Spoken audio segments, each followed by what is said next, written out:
thought the Fortress of Meripede would be super scary, but looking back on it, it really wasn't that bad at all. You've got a set schedule, guaranteed food and board, and you can even buy all kinds of stuff with credit coupons. It's really no surprise that many people don't even want to leave. Oh, you mean Risley?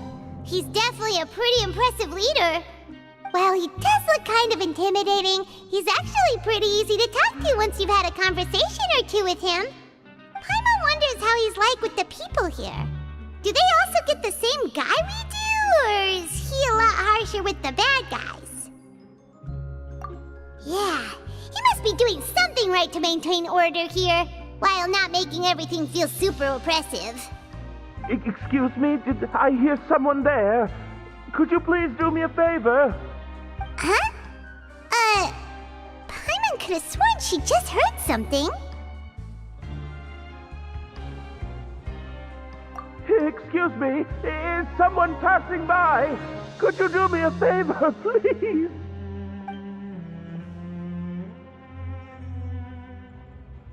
Nope, Paimon wasn't dreaming. There's someone over there for sure. But Paimon doesn't see anyone. Oh, did you hear my call? Thank you so much.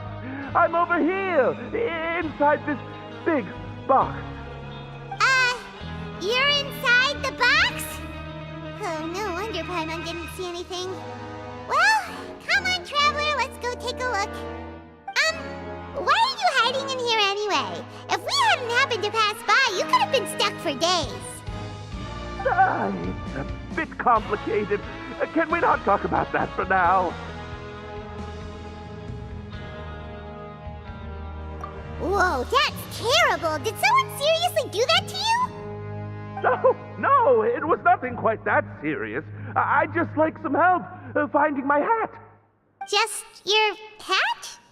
But then, why can't you look for it yourself? Huh. Wait, Paimon gets it! Something must have happened to your hair!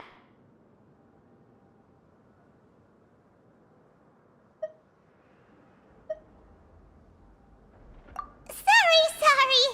So that's what happened. Paimon gets it now. No wonder why you had to hide inside the box. You just need your hat, right? We'll get it back to you right away. What kind of hat was it? I think you may have misunderstood me, but never mind. Please just help me find my hat. It's a soft and brown hat with a bit of a brim. Nothing fancy. I think I probably lost it near the entrance elevator. It was getting a bit hot, so I took it off and had a quick nap. But when I came to, it was gone. It's really important to me, so your help would mean the world. I'll wait here for your return. Don't worry, we'll be back in no time.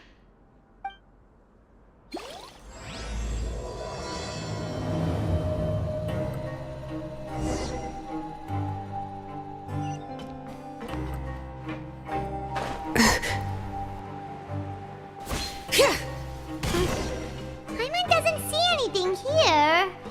Let's go somewhere else. Just where is that thing? Oh, this is taking longer than Paimon thought.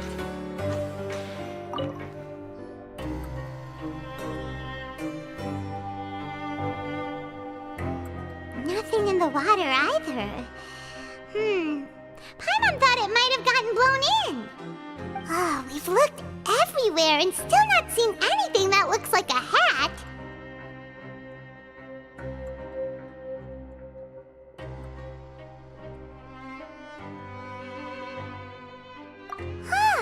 That's a good idea. If he's just looking to cover his head, then it shouldn't matter what kind of hat he's wearing. Why don't we check out the Rag and Bone Shop? If memory serves, they got all kinds of stuff in there.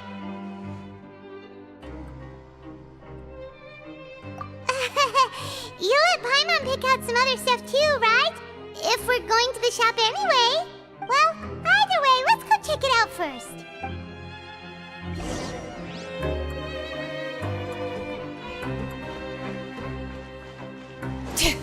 Bring it!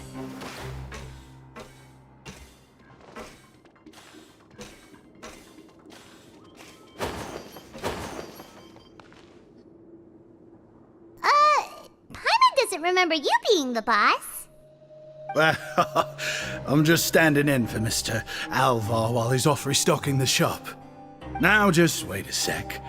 A blonde foreigner, dressed all in white, accompanied by a glaze-covered flying chunk of gingerbread. Well, you must be the legendary traveler and their companion Paimon. No! Well, you're half right. Paimon's the traveler's treasured companion, sure, but she's not some flying chunk of gingerbread! Sorry, I never thought I'd get the chance to see you with my own eyes, so got a bit ahead of myself. I hope you find it in your magnanimous hearts to forgive my discourtesy. I'm just a nobody, after all. There's no need to put yourself down like that. Paimon's just denting. Why, your heroic actions at Araneus have long made their way to the fortress of Meripede. We heard that you were personally received by His Grace when you made your way down here, you know. You were the envy of all. And you're one of His Grace's favorite people, so of course, everyone wants to be introduced to you. Well, I'd figure you'd appreciate honesty over flattery. After all, I also only joined up here because I'd heard Mr. Alvar was a good friend of the Duke. And though I've only caught scant sight of His Grace since then, as fate would have it, I've become fast friends with Mr. Alvar himself. I mean, we've all got agendas, but rather than trying to force something to be true, it's often better to just go with the flow. Oh, so now you're trying to kiss up to us. Well, I did mean it when I called you legends, and it is indeed an honor to meet the two of you. Oh, enough of that. Is there something you're looking for? No problem. Anything else? Hey, feel free to check out anything you want. The credit coupon costs are on me. Wait, but that's, you don't have to be so nice. Well, it's not like I'm getting paid to watch this shop. Instead of more coupons, Mr. Alvar usually lets me just take my pick of our goods. Life's been pretty good recently, so I might as well just waive your bill. Never hurts to make some friends. All right, Paimon will take a look.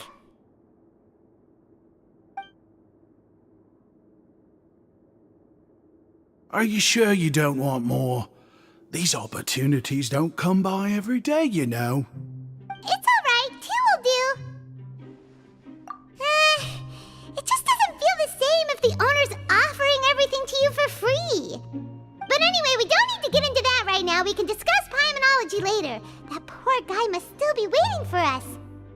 Thank you so much. We'll be off then. No problem, and thank you for your patronage. I'd appreciate it if you could put in a nice word for our establishment the next time you speak to His Grace. That's a real sneaky way of getting good reviews. We've been gone a while. Paimon hopes that guy in the box hasn't passed out from lack of air. Please come again, and don't forget to mention us to your Grace.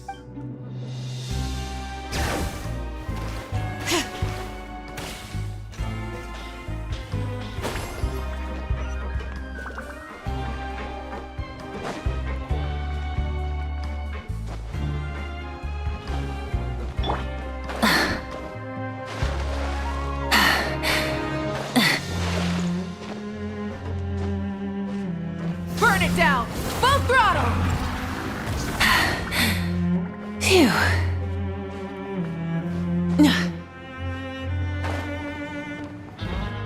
Hip.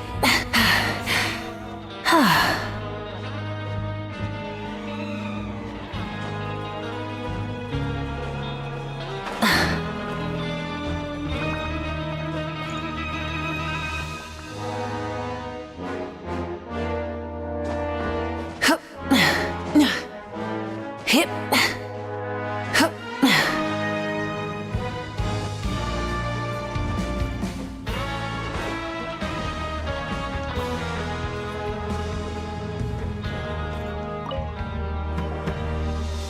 You can come out now. We found your hat.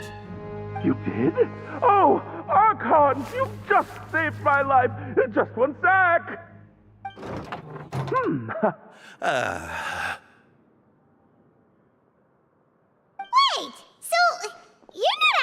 bald? You've got such a full head of hair, too! I mean, I told you that there had been a misunderstanding. This has nothing to do with my hair.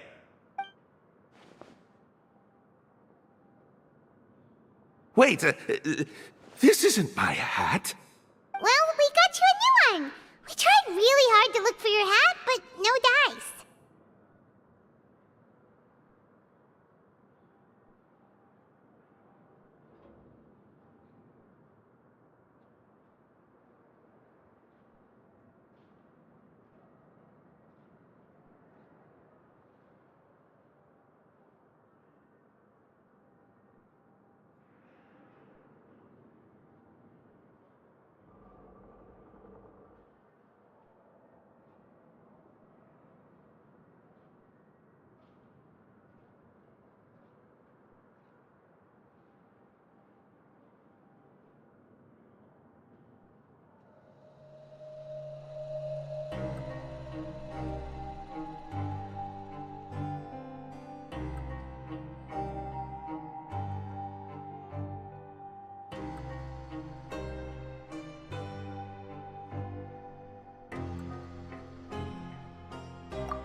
I see! Thank you so much. I'm really grateful, but unfortunately, there's just something special about my hat. Does it have some kind of sentimental value? But, sorry, I can't explain at the moment. Time's tight as well, so I suppose I'll keep looking for a while. If you're looking for a hat, I just picked one up over here. Is it yours? Your Grace!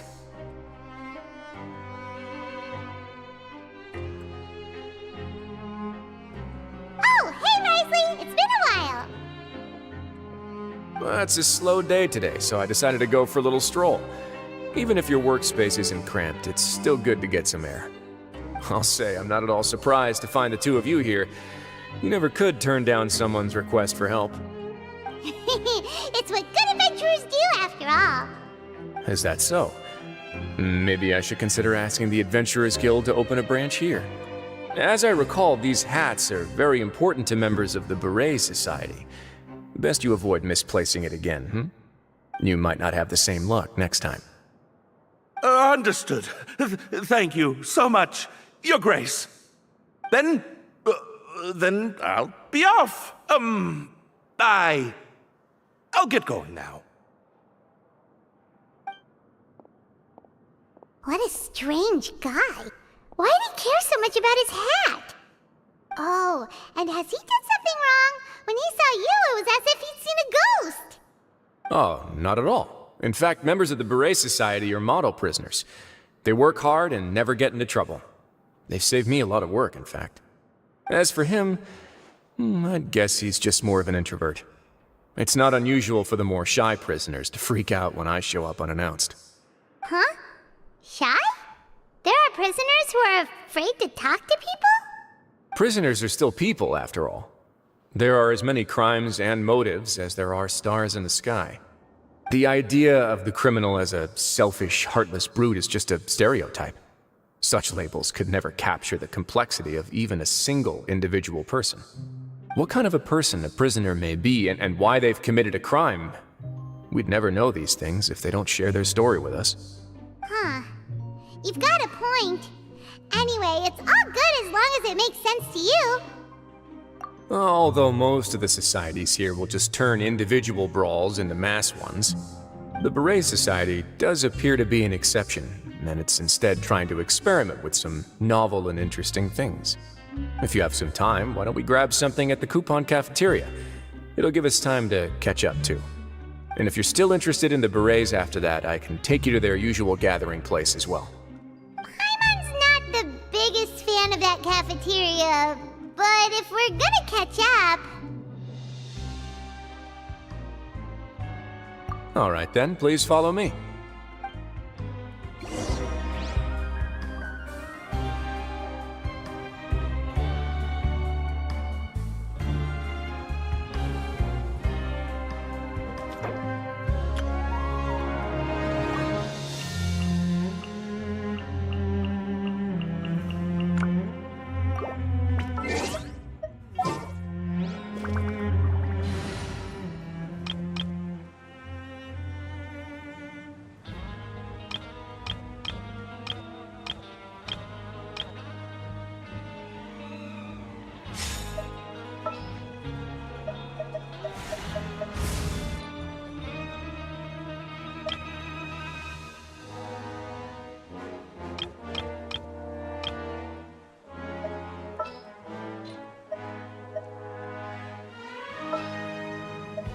I'll scout ahead.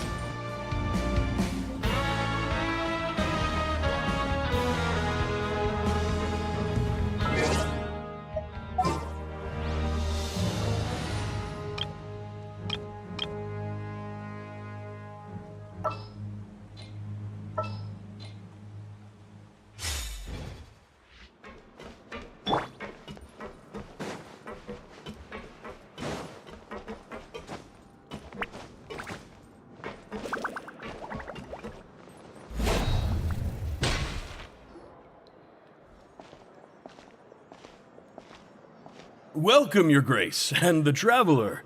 Would you like 3 orders of today's welfare meal? Unfortunately, we weren't informed of your visit in advance, so we didn't prepare any super deluxe welfare meals today. I'll pass on the food, then. What about you? Then Paimon will also pass. Paimon will save her stomach for something better. What a pity. It would seem that none of us can properly appreciate your skills, Walsey. Then, I must beg Your Grace to find me some more ingredients, so I can come up with some more welfare meal recipes. If you're not in the mood to eat, I can get you some drinks. We just got some great shipments in from above. Yes, please? Huh. Paimon didn't know you could get non-welfare stuff at this place. It's not for everyone. Think of it as a special treat for VIPs. Oh, now that's what Paimon likes to hear. In that case, 2 bottles of the drink for Paimon, please. 2 bottles coming right up.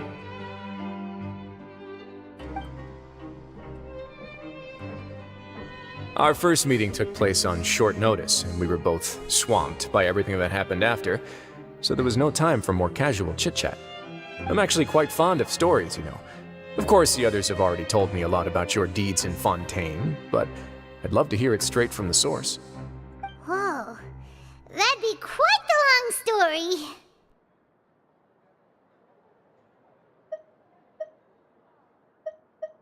Impressive. Not all who possess the courage to risk their life for their ideals also have the strength to make it out unscathed. Had you not possessed these remarkable qualities, I probably wouldn't have had the chance to make your acquaintance in the first place.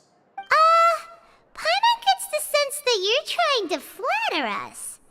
That guy we talked to earlier was obviously trying to get us to put in a good word for him, but you're the Duke, right? Why would you need to get on our good side? Well, after all, you did help the fortress and I maintain our autonomy. Is it so strange that I would want to give a few words of praise out of genuine admiration? So this is a matter of trust. Which is unfortunate, since I don't have nearly as interesting of a story to offer about myself. I was convicted and sent here at an early age. I only became the top dog after spending a long time figuring out its inner workings. Power and control come in many forms, some fair and ethical, others less so. And since we're all sinners here, the victor calls the shots, no matter how they manage to get to the top. So, what do you think? Didn't put you much more at ease, now did it? Kinda. You're really different from most of the people we've met so far. I'm perfectly aware of that too, but even so, that doesn't make me think any less of you. I would very much like to maintain friendly relations with you two.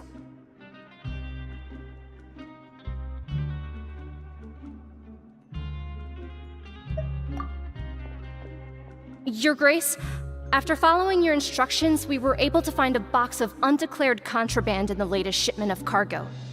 They were extremely well hidden, and we've confirmed that the senders have been using this method to smuggle goods for a while. We're trying to trace the goods to their source. Got it. Leave the box here and contact me immediately if you make any progress. You're dismissed. Yes, Your Grace.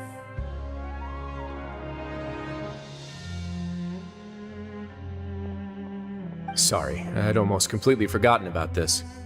She mentioned something about contraband. Are they like dangerous goods? Not necessarily. The term is just applied to things people want to bring in on the sly. Many people here are experts at pulling rabbits out of the most ordinary hats, so we have to examine everything carefully. Now, what do we have here? It's more or less what I expected. Whoa, this is certainly a box of curiosities. Mora, snacks, yarn, balls, ropes, mechanical parts, and even a gem! Wait, if you've confiscated this entire box, then does that mean all of this belongs to you now? Yep. We can't just send them back up now, can we? What? But that's just insane profit! Traveler, why don't you become a duke as well? It's only been a couple minutes since we agreed to continue friendly relations with each other, and you're already planning to overthrow me? Jokes aside, I didn't know you'd be so interested in this box. How about this then? You can pick anything you want from it. Consider it a gift from me. Really? You'll let Paimon pick anything? No takebacks. Paimon will have you know that she's got a real good eye for treasure. I never joke about things like this. Alright, Paimon's gonna have a look. Paimon wants this one. This dark, sparkly gem. You just know it must be worth a ton of Mora.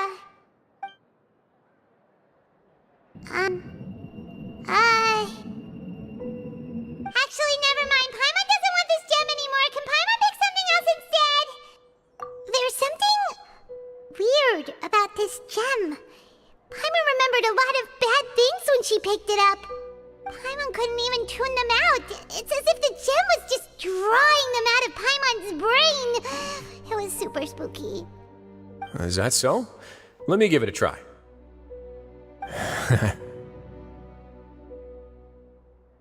Paimon's right. I too experienced some unpleasant flashbacks. Are you sure? I wouldn't exactly call it fun. Fair enough. Go ahead. I don't think it'll have a permanent effect.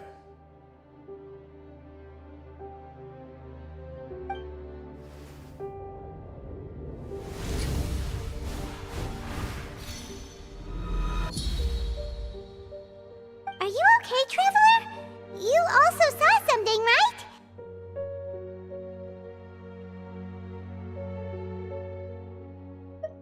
I'll take this gem then and run a thorough investigation on its properties. Paimon, feel free to pick something else. Then... actually, never mind. Paimon's gonna pass. Paimon was thinking about one of the snacks, but who knows if it'll also make Paimon sick. You do have a point. In that case, we should destroy the entire box and all of its contents. Seems like we're almost done with our drinks, too. Let's go check out the Society's gathering place, then. I can introduce you, and we can also continue our conversation while we're at it. Wait, are you this free every day or something? Just noticed? I wasn't exactly busy the first time we met either.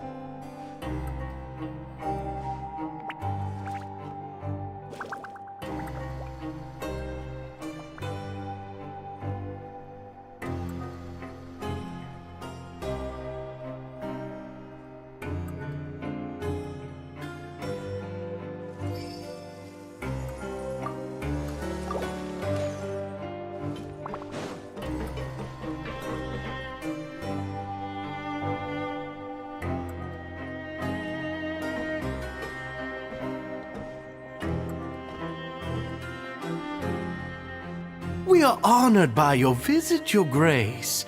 All of us at the Society have been waiting for your arrival. Are these your two guests? Let me introduce you to them. Traveler, this is Dugier, the head of the Beret Society. This is their gathering place. Members can find all sorts of drinks and snacks here, as well as a large variety of books and other resources. Every once in a while, the Society will also host activities and seminars, which are always well attended. You flatter me, Your Grace. All we did was set up an organization in the same way as you would in the world above. It's so easy to feel lonely and helpless when you arrive here for the first time. I remember that feeling all too well. None of us knew anything about this place then, after all.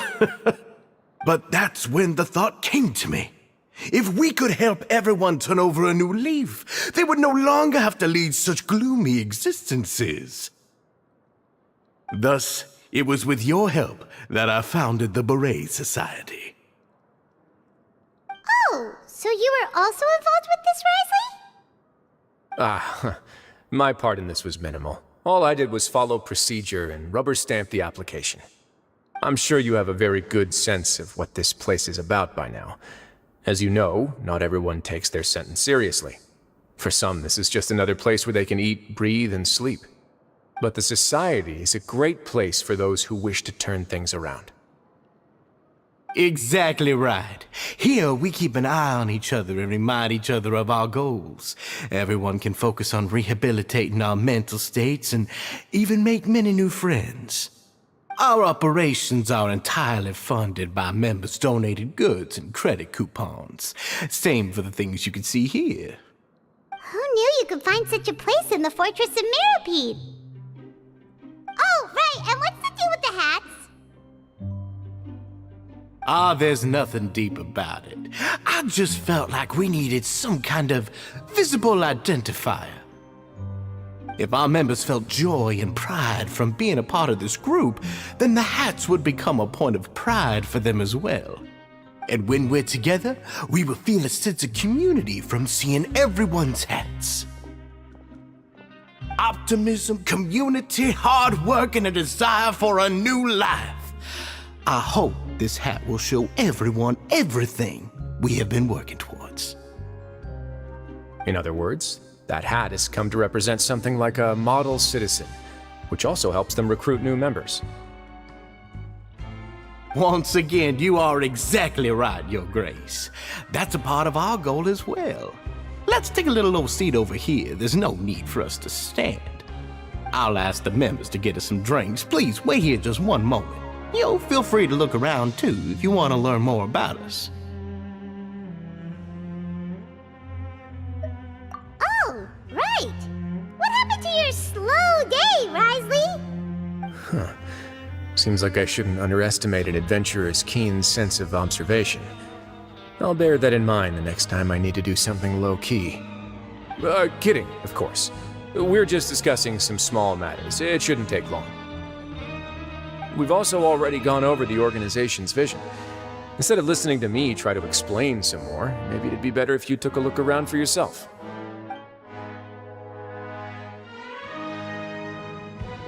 Why does Paimon feel like he didn't answer the question at all? Yeah, they're supposed to be like the model prisoners, right? So this is what their spot looks like.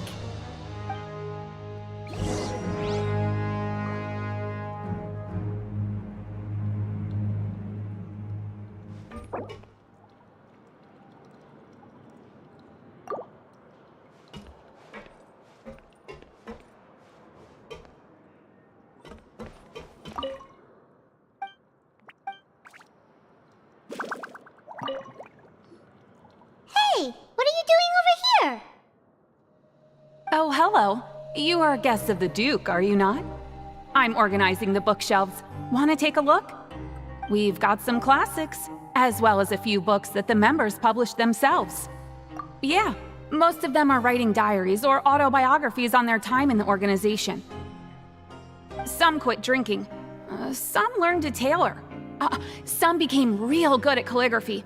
And even I've learned to use a camera. We find it kind of funny. You see, had we managed to stay above ground, none of us would have ever had the time to learn any of those skills. It's because you all have a lot more free time now. Not only that, but we've also now got the mental space to think about taking on new things. Before we came here, we were constantly exhausted just trying to live. With how the Duke and Mr. Dugier have organized our lives down here, though, All we need to do is think about the things that we want to do.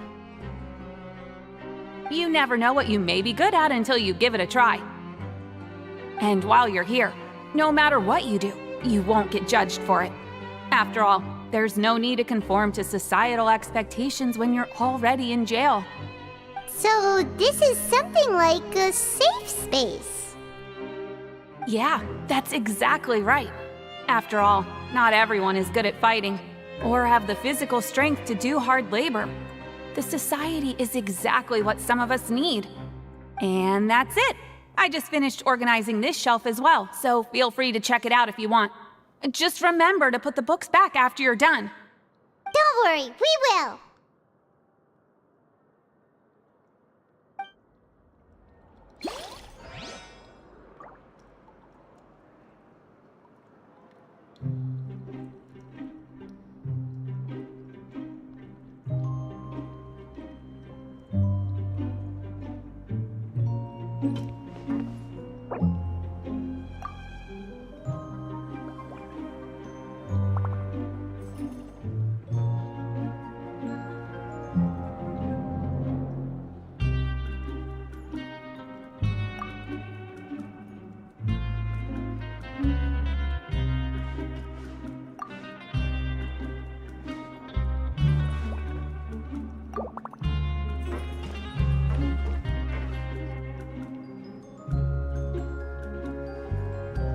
Hey, you there, newbie!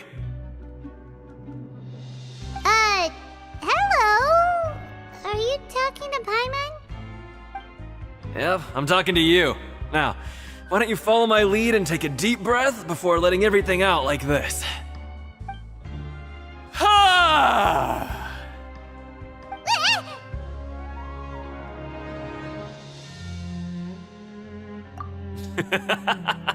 That's how I pump myself up every day. A lot of my friends have found it super useful too. With one shout, you can release all the fatigue, resentment, and unpleasantness from your lungs and return to the day with all the optimism in the world. Why don't you also give it a try, huh? I promise that it'll work. Paimon's gonna pass. Feeling shy? That's alright. As long as you remember this trick, it'll come in handy one day.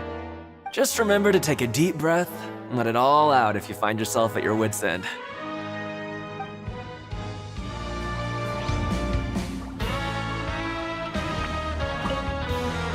There's no need to be embarrassed about it. Just embrace your emotions and freely express it for all to hear.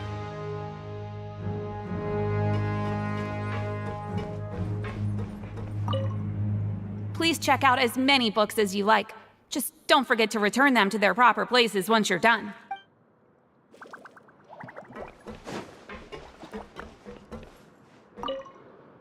The Society is planning to host another event soon. We haven't had many new recruits recently, so... Ah, the one you mentioned to me before. The idea is sound, but I still have some concerns about the specifics.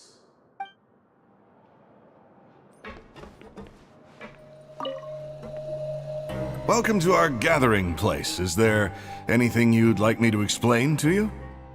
Oh, it's okay. We're just taking a look around.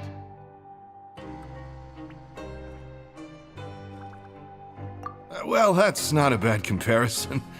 It is my job to explain our amenities and benefits to our latest members. I'm sure Mr. Dugier has already explained some of it, but allow me to fill you in some more. Besides this space, which our members use to rest and relax, we also have an entertainment room, a fitness room, and a self-study room. These rooms are open to all of our members. We want everyone to be able to use their free time to the fullest. Wow, that's pretty cool. Do you have a restaurant too? If you did, you also wouldn't have to eat at the big cafeteria anymore. Unfortunately, we don't. For matters like that, we still have to rely on His grace. We started a collaboration with the cafeteria a while back, though, so they'll let us borrow their kitchen to do some simple research into recipes and cooking.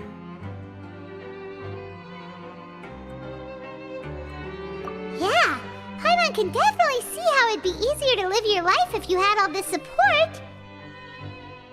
Yep, and that's exactly why Mr. Dugier founded the Society. We all think we made the correct choice to join him.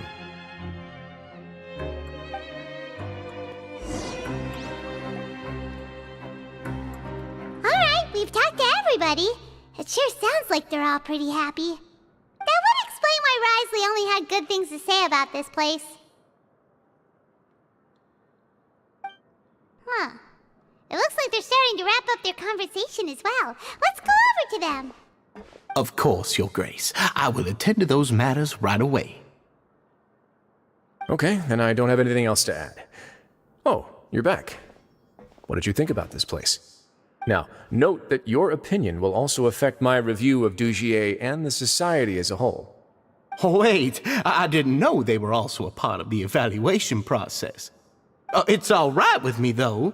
I'm pretty confident about our growth and activities.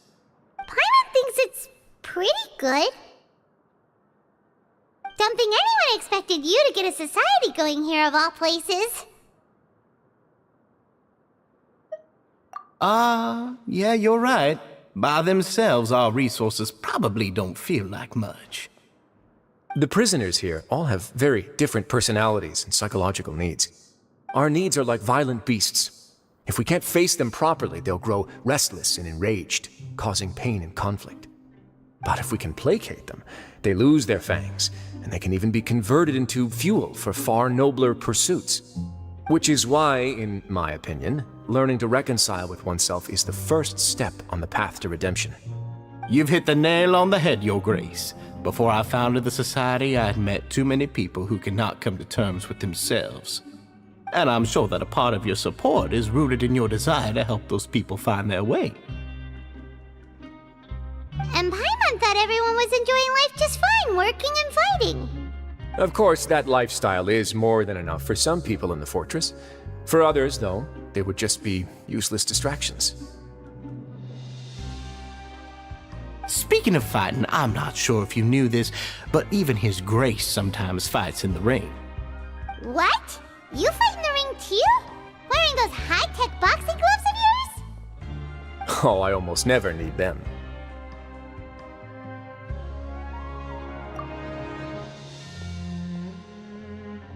Hey,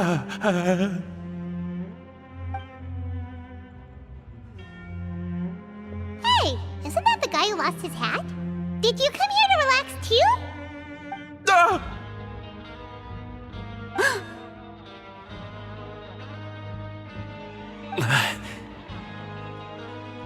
What's wrong? Did you forget about us already? Are you feeling all right? You are looking a little pale. No, I'm fine. Thank you for helping me get my hat back. I'm sorry, but I've got to go. He's still as weird as before. Paimon's kind of used to it by now, though. Dugier, do you know what's up with him?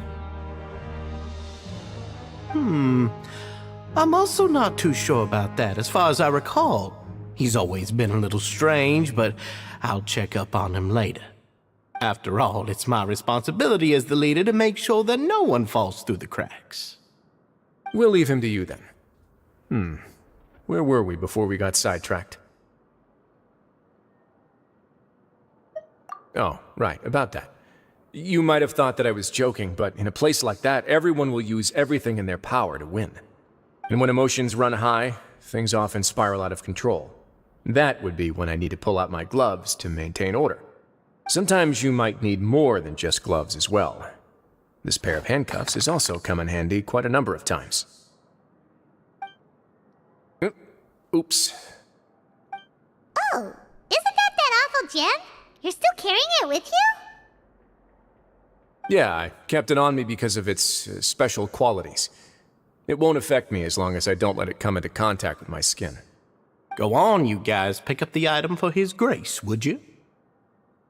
Yes, right away.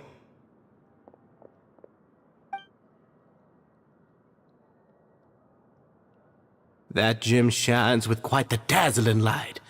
I hope it hasn't been damaged. Your Grace, please let me know if there's something wrong with it now. It still looks good to me. Say, Dugier, have you ever seen a gem like this? Never, Your Grace. Don't think I've ever been rich enough to afford this kind of a thing. I guess that's fair. We've already gone over most of the things that I wanted to talk about, so let's wrap up for the day. The Traveler also has some other plans, after all.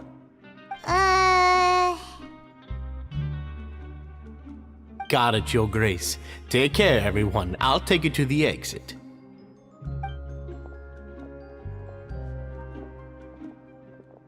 Traveler, Paimon, it was an honor. I'm sure everyone would love it if you were to visit again. And that goes for you as well, Your Grace. We wish you all the best in your endeavors. And same to you.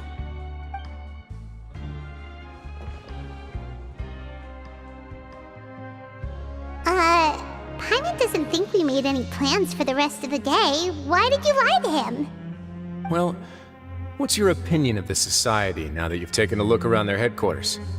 Paimon thinks it's pretty chill. Weren't you complimenting them the entire time as well? Paimon doesn't remember exactly what you said, but wasn't it something along the lines of encouraging people to embrace their new lives with optimism? There's only one potential problem. If the Society does too good a job managing and rehabilitating its members, you may be soon out of a job. That is certainly a possibility. But at this point in time, they're still reducing my workload by managing and rehabilitating prisoners in my stead. I wanted to see just how much they've managed to accomplish, and also get a sense of Dugier's plans for the future. I arranged for a meeting out of curiosity, but then I noticed some faint hints of dissonance. Dissonance? I'm sure the Traveler has sensed it too. As expected, you also picked up on it. The whole truth is a bit complicated, so I'll explain everything to you later. I can tell you right now, though, that this was an unexpected turn of events. I had hoped to take care of it in secret, but now a confrontation may no longer be avoidable. It's hard to predict what might happen next. You've completely lost Paimon. Why don't you take this opportunity to check back on the gathering place? Just tell them you left something of yours there by accident. If my hypothesis is correct, Dugier should already have left. And with his watchful eye removed, you may well get a very different reception from the members. Can't you just tell us exactly what to expect? I'm just following the most popular playbook in Fontaine. Investigate, obtain evidence, and then use the truth to render judgment. It's been so long since I got to watch a performance at Opera Epiclese that I've even begun to miss it. I'll explain everything to you later, but right now we need to seize this opportunity. Find out what you can from them now while they're all in one place. We might not get another chance like this anytime soon.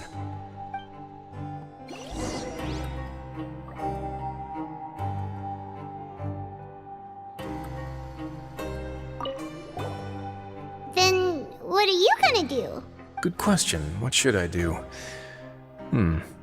Maybe I'll drop by the ring and sign myself up for a fight. Wait, so you're really just gonna make us work while you slack off?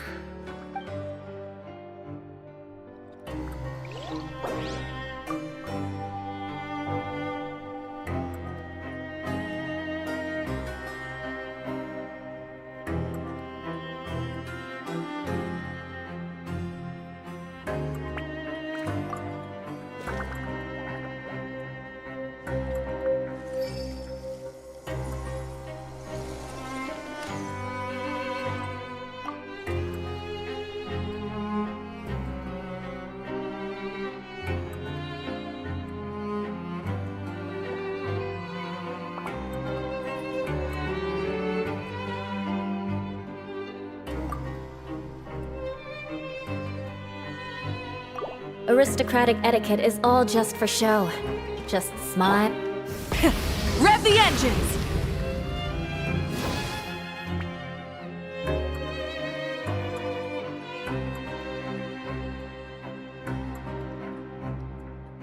Huh. It's just as Risley said. Seems like Dugier is no longer here. You said you felt there was something off about this place, right? So let's see if we can feel something out. Paimon will do her best to help.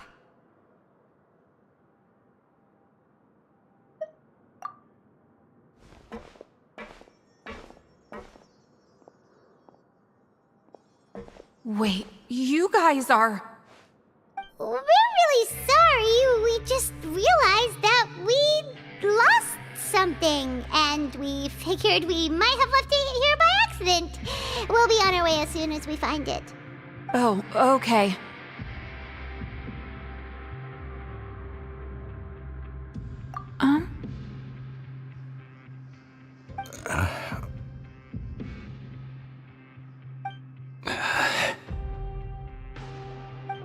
Nobody?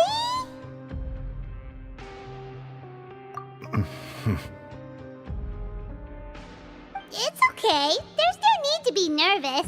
It's not like we lost a whole bag of Mora or anything. We'll just look for it ourselves if none of you caught a glimpse of it. We're not gonna tell Risley anything, don't worry. I'll go find Mr. Duchier. No need. We're just looking for something. Why does he have to know? We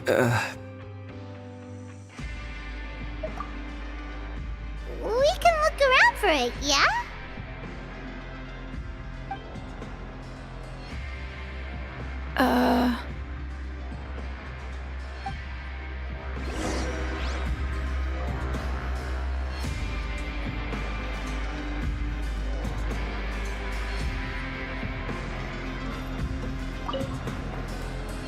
Hey, hello? Anyone home? Hello? How can I help you? The Beret Society offers a variety of resources and benefits to its members, and, I mean, you've already heard my spiel. I don't know anything beyond what I've already told you. You don't know anything? Sorry, that's not what I meant. It's just... there's nothing more I can tell you.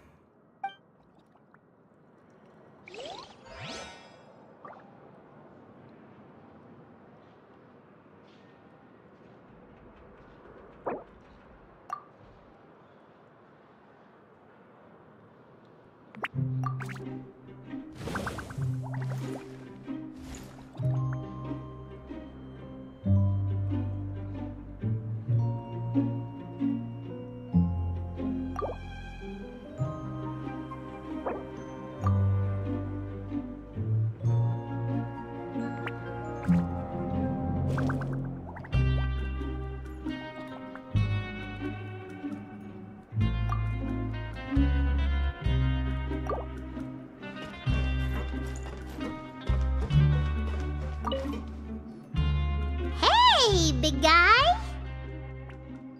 What do you want? Isn't this how you greeted us earlier? Take a deep breath and let it all out. Oh, yeah, that's right. You sure are a fast learner. I ate something earlier, so I'm falling into a bit of a food coma, and, I mean, not everyone can be super upbeat all the time, right? You're looking for something, you said? I didn't see it, but, it should be somewhere nearby. I didn't see it. Why don't you try to look for it somewhere else? Okay, Paimon sees what you meant now. Seems like they really don't want to talk to us, so let's just head back. Are you still organizing the bookshelves? Yeah, and... I'm sorry. But you can't check out the books right now. We weren't thinking about that to begin with, but weren't you super friendly just a moment ago? Sorry. Sorry.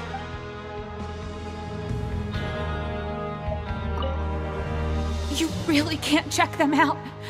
Please understand.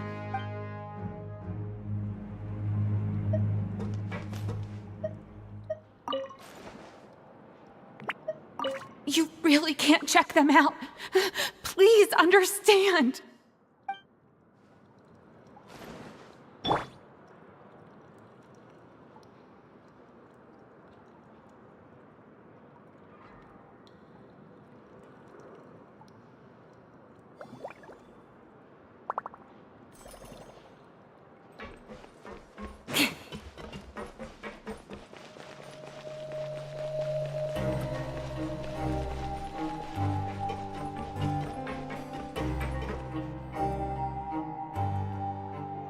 you're back. How are things at their headquarters? It was as if they had all turned into completely different people.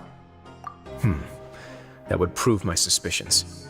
The dissonance I mentioned earlier was precisely that fleeting moment of fear behind the cheerful facade.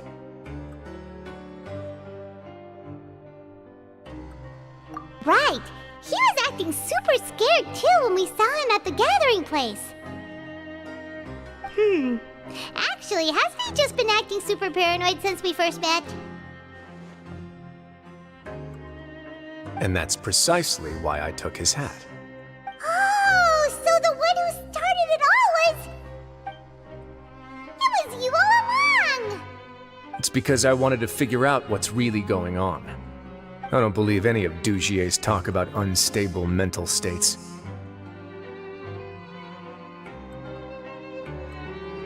Not too long. Dugier made very elaborate preparations for my visit. But I don't know. It almost feels like the performance was too elaborate. Okay, but if you think something's wrong, why don't you just take the whole society into custody? Aren't you the Duke? You can do whatever you want in this place. Well, maybe you're actually a better fit for the position than I am. Just give me the word and I'll hand you the cuffs. In all seriousness, however, cuffs and the like should be used sparingly. They're mostly for show. Everything I do is on display. The way people see me act determines the kind of world I can create down here. And I've always striven to appear fair and reasonable to the people. That sounds a bit deep. Paimon's not sure she got all of it.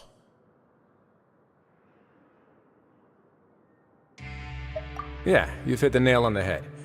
I have to lead by example if I want to maintain expectations of justice and order. And that's why even though Dugier had already let a few things slip, I didn't want to turn on him without irrefutable evidence. Alright, so you're saying Dugier has figured out some way to control the members of his society. And even though the members are acting all optimistic and motivated, it's all just a show. Indeed. He certainly seems to be using some coercive methods to turn his members into the most upbeat and motivated group of people you've ever seen. That won't turn out well in the long run. I have some faith, though, that some of the members understood the hint I gave during our visit. The line has been set, and it's quite likely that a fish will bite. Fish? Bite? Let's give them some time. My guards will need it to finish their investigation, too. You can find me in my office when the time comes. Hey! Don't just leave before you've explained everything to Paimon! Hey!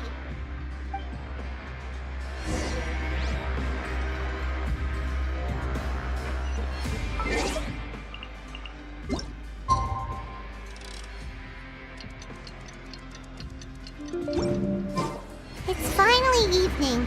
Risley's probably wrapped up his investigation. Paimon has no idea what that guy's thinking. Let's just go find him and ask him what he's really up to.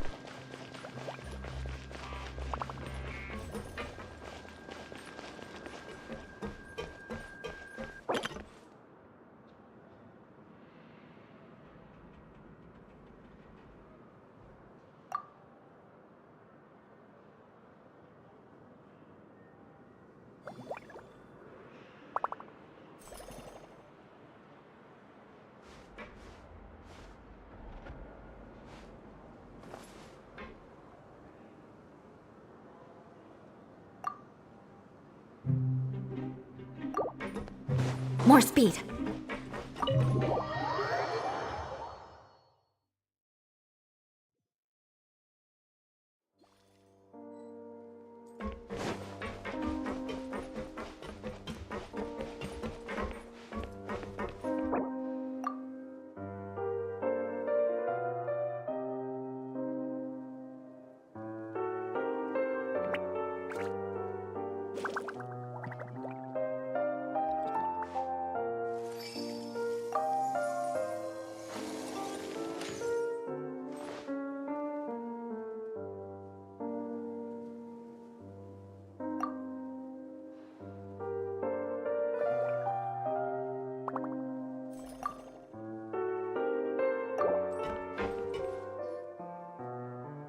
Oh, here you are.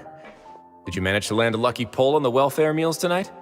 Let's just get straight to the point. Has anything else happened with the society? Patience, Paimon. Even as the situation continues to brew, we still need to make sense of what we learned so far and go over any sticking points. I'm actually still thinking about the first thing that came to my mind when I noticed something amiss. Namely, why didn't anyone come to me about it? Oh, that's a good point.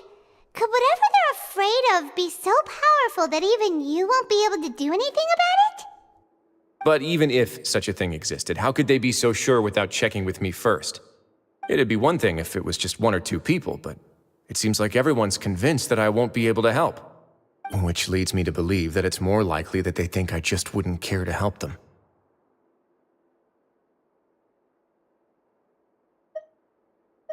Yes, something like that. Dugier must have told them something to make them think I won't take their side. So it became imperative for me to refute that and prove my true stance.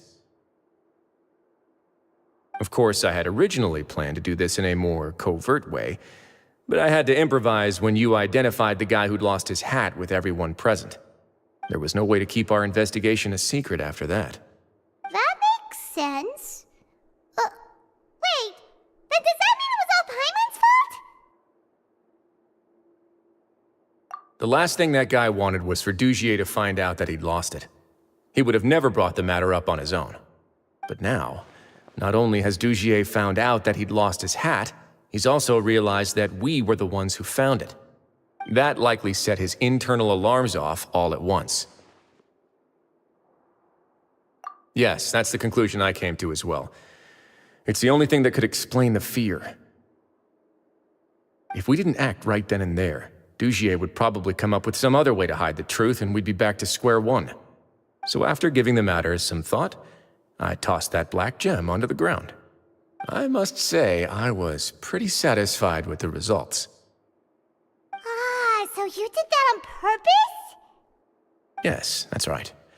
Of course, that box was discovered as part of our investigation of the Society from the very beginning. I had no way to know if any of the members had actually seen the gem before, but since I had to do something, I decided to gamble. Right. And I said back there that I had no idea what the gem represented. That should have been enough to let people know that it's still early days for my investigation. And since I was traveling with you, heroes who have never turned a blind eye to evil and injustice, they would also understand that we're here to help, rather than to tolerate or uphold the status quo. You used us as a part of your plan too! My apologies. There was no time and quite a lot to explain, so I figured it might be easier to just let you see a few things for yourselves. But I can assure you that I've now told you everything there is to know. Of course, you're under no obligation, but I would really appreciate it if you could continue to lend me your support and help me figure out the true secret behind the Society. Would you be willing to lend me your support? But Paimon's still mad at you! You have my thanks. Now, there are still two outstanding matters in our investigation. The first is the secret of the hats. I've examined one before. There was nothing suspicious about the item itself. The other is the true purpose of the black gem. We haven't been able to get anything out of anyone with actual knowledge of it. It's my hope that a brave fish will take my bait and venture outside of their dark and murky pool. I'll put some music on while we wait.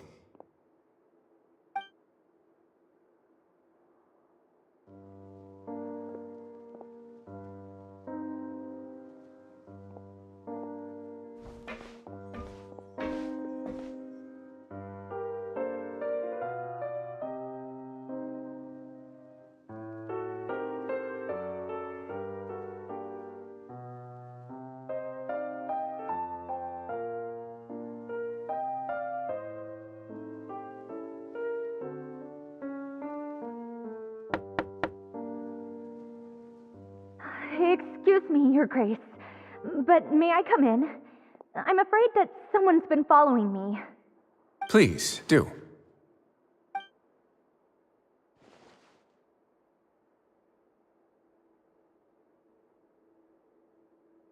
I apologize for my lack of composure. These two are the guests that came with you to our gathering place, correct? Yes, my lover Fasol told me all about you. Please, help us, Your Grace. He's in great danger right now. Slow down, take a deep breath, and start from the top. What happened at the Society? I'm sorry, Your Grace. I will try. I think I should start from when you saw Fasol last. You mean when we saw him at the gathering place? Yes, he fled immediately, but many members are hot on his heels. Thankfully, he still managed to meet up with me and explain everything that had happened. Now that he's lost Dugier's trust, what awaits him is agonizing censure. Censure? Censure is Dugier's method of establishing control, as well as the thing we all fear the most. Rather than listening to me explain what it is, Your Grace, please, just let me show it to you. Every secret may be found within...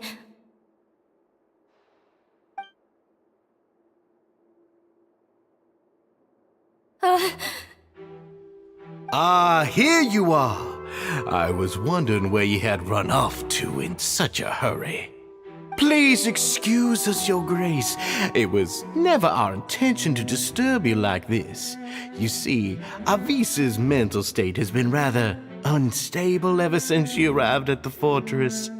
She rambles often, has hallucinations. It may be best to dismiss her babbling as random gibberish. I don't recall hearing a knock or giving permission for you to come in. Oh, my apologies. I merely did not wish for Your Grace to be alarmed. Had I not been so focused on recovering her, I would have followed all the rules of etiquette to the letter. So please, forgive my discourtesy. Like we believe you. Please, there's no need to be upset. It's only natural to want to side with the poor sick girl, but I know His Grace to be a reasonable man. Well then, what if the reasonable man wants to hear the lunatic out? That would be perfectly fine with me. Oh, and just so you know, we've also found the missing Mr. Fasol. I had no idea why he was so upset about losing his hat, really. Thankfully, he has already returned to his senses. We've brought him back to our place, so there's no need to worry. I'm sorry, Your Grace. I don't have anything more to say. This is what you're afraid of, correct? You can tell me everything. I'll do all I can for you. I've never seen that thing in my life.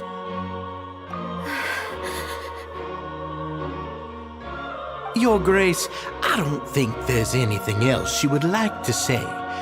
Pressuring her will not get you anywhere. It's all right, Avise. As long as you tell me what it is that you're terrified of. No matter what it is, it will no longer be able to hurt you. I swear this on my name and honor as the Duke. Your Grace! Forget it. I'll keep my mouth shut. I've already said everything I could say about the matter. I'm sorry, Your Grace, but I really don't have anything more to say. Please, don't press me further. But why? In that case, Avise and I will be off. Once again, please accept my apologies for disturbing your peaceful evening, Your Grace. Miss Avise, please show me your head. That is an order.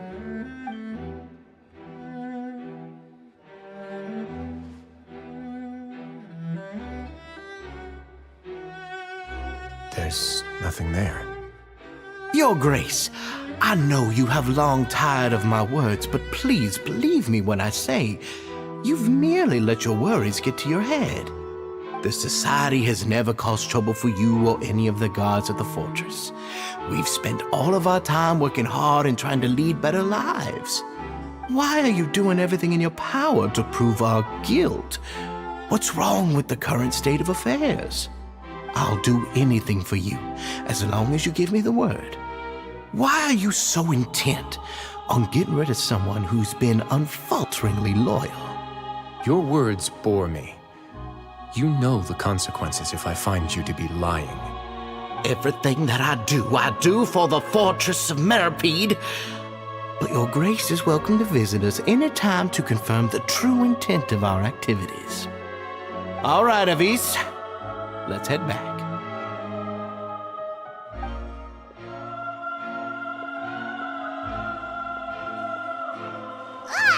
Just what's up with that guy? He makes Paimon really, really mad. We should have shown him his place. Sooner or later, all will pay the price for their arrogance. Oh, he must have been well prepared for this exact scenario, or he wouldn't have dared to be so openly hostile. All the more reason for us to be patient. The entire society are his hostages. His subordinates would definitely react if he were taken into custody. And that's why he dared to bare his fangs right in front of me. The true secret of the society is neither on the hat nor on the members' heads. Dugier probably knew this from the very beginning, which is why he didn't panic. However, if we were to look at the rules, it would also seem like the head has to be the place where they're keeping all of their secrets. Yeah, none of this makes sense to Paimon either. What are they trying to hide?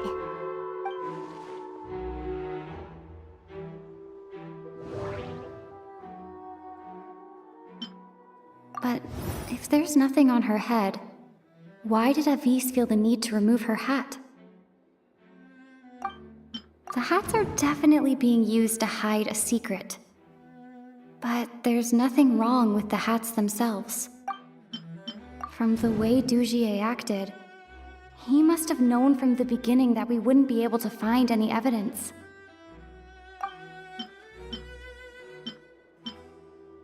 I need to think about this a bit more. Just what is Dugier trying to hide? I can't seem to make...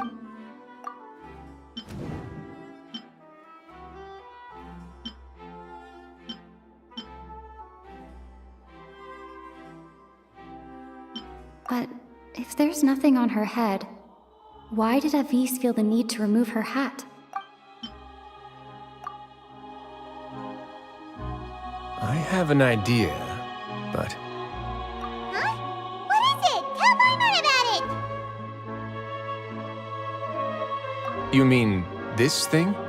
So, she handed a key piece of evidence over to us without Dugier noticing. That would mean that Avis didn't stay silent out of fear. She stayed silent because she'd already given us what we needed. Let me take a look.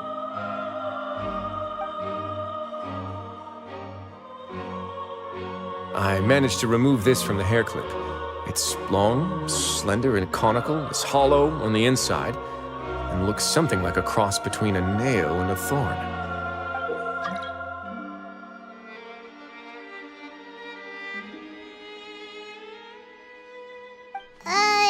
Paimon's last again.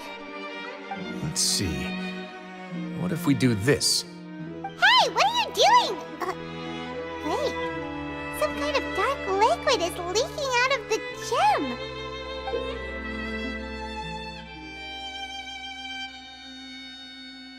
And some of it has been absorbed by this thorny-looking thing.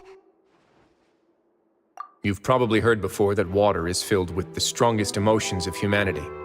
With that in mind, this liquid is probably a highly concentrated solution of fear. Oh, so that's why even touching it will make you remember unpleasant things. Dugier would be able to censure others. I can only imagine how it would feel to have this directly injected into your brain. The moment it hits you would be like being flooded with all the terrors you've ever experienced in your life. Agony, desolation, and an overwhelming sense of despair.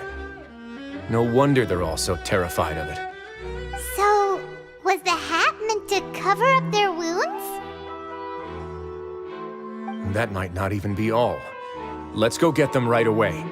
We can't let Dugier escape with all of the evidence.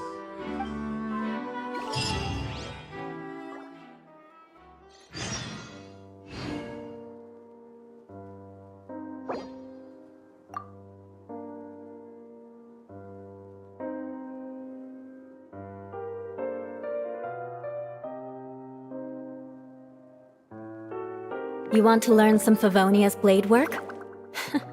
Alright then, I'll teach you. Oh yes, I'll teach you alright. Mark my words.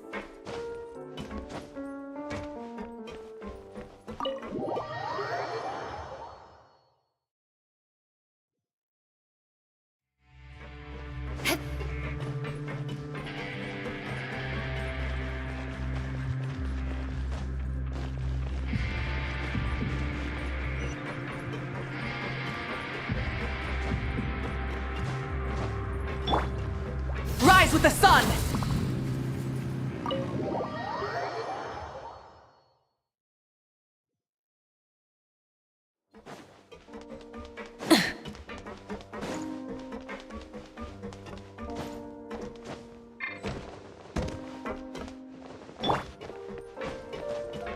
More speed.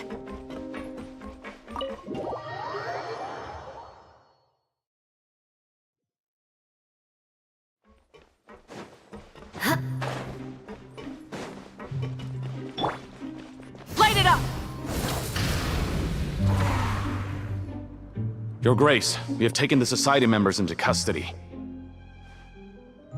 They all tried to flee just a little while ago, as if they had received some kind of order. We decided to forestall their plan, and were just about to send the word when you unexpectedly arrived. Great work, everyone. You had prepared for something like this all along? I had them stay here to keep an eye on things, so I'm glad that my intuition turned out to be correct.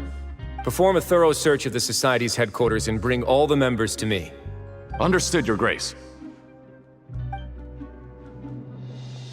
Now, let's check on them. As expected, they all have a hollow thorn inserted into a wound on their head. Ooh! Paimon's glad her eyesight isn't so good that she can see it from here. Paimon's gonna float away for a bit.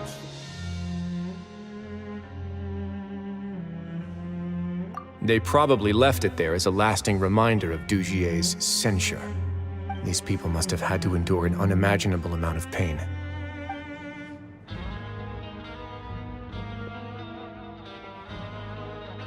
Let's go check out the other areas too.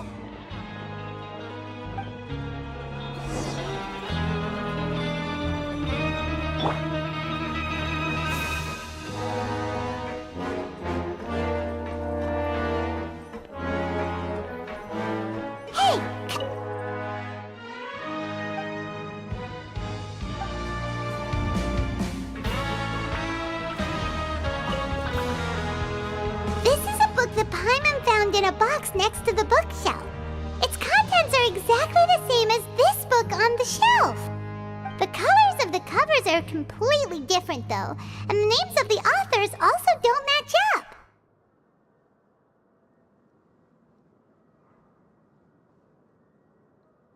Yeah, and they dared to claim that they wrote these too. Huh!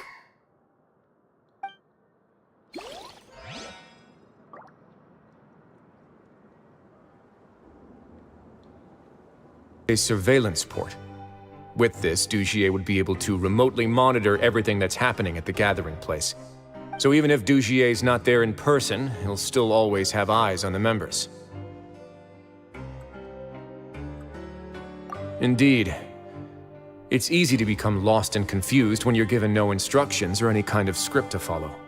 And if any action you take may be deemed a mistake, then perhaps it's better to do less, or to not do anything at all. Dugier has already tamed them to his will.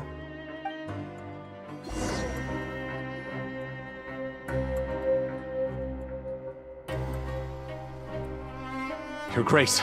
Your Grace! What's the matter? We couldn't find any Society members in the other areas. It also seems like none of the equipment in those rooms were ever used. All the signs of wear and tear are fake. The lime scale, the layers of dust, they were all deliberately added. We also investigated the members' residences and weren't able to find anything.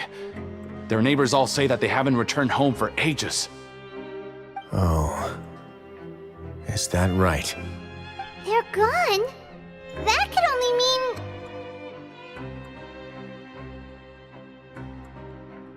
Indeed.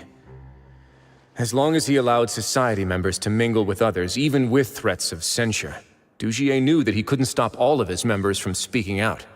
Meanwhile, this marvelous gathering place will lose all of its value as soon as a whistleblower sounds the alarm. So instead of being his real base, this is just an elaborate performance. The rest areas, the fancy equipment, even the members that we saw, they were merely part of the front. And only the most docile and well-trained members were selected as his performers. But then, where can we actually find him? Let me think. Dugier must be holding all the rest of his members in another place. And if the overseer of my fortress guard has never alerted me to anything of the sort, he must be in Dugier's pocket.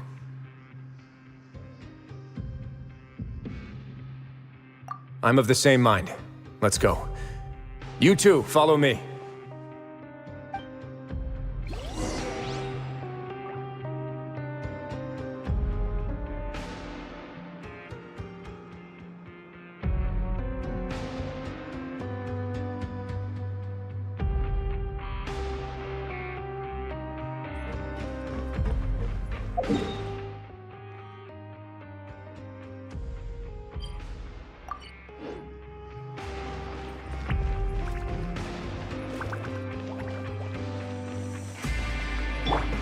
Full throttle!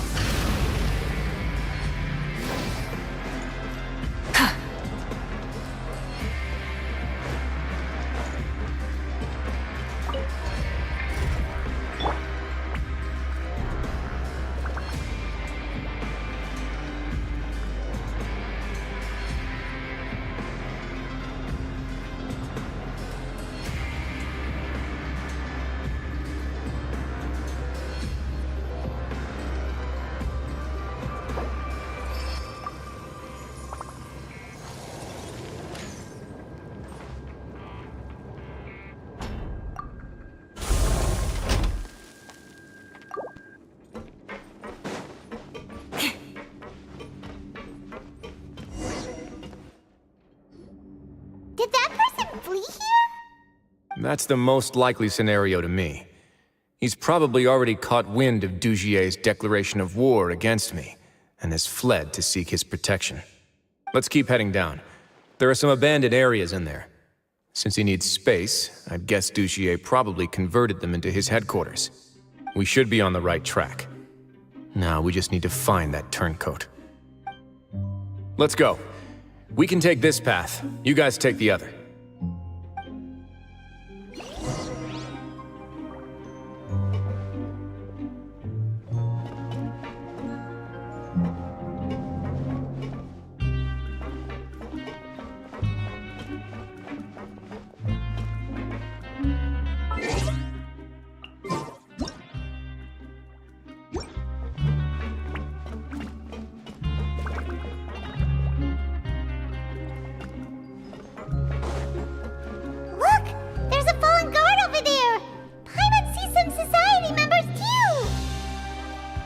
After them! It's rising! Run!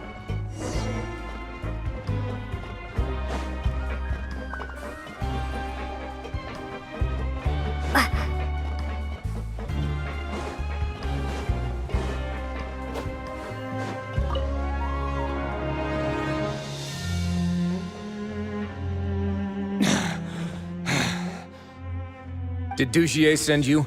Why did you attack that guard? Come on! It's time to talk! Can't you see that he's trying to help? I will take your cooperation into consideration when it comes time to hand out sentences. But Mr. Dugier, he didn't want this guy to expose our true location. We were just about to dispose of him when you caught up to us. So, in other words, your headquarters should be this way. Yes, it's just down this way. You'll make it there once you've seen it pass through a large drainage pipe.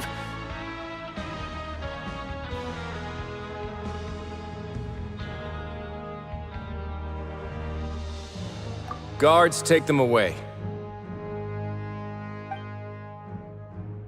Let's go. It's about time that we find out what Dugier's really after.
There's so much space down here.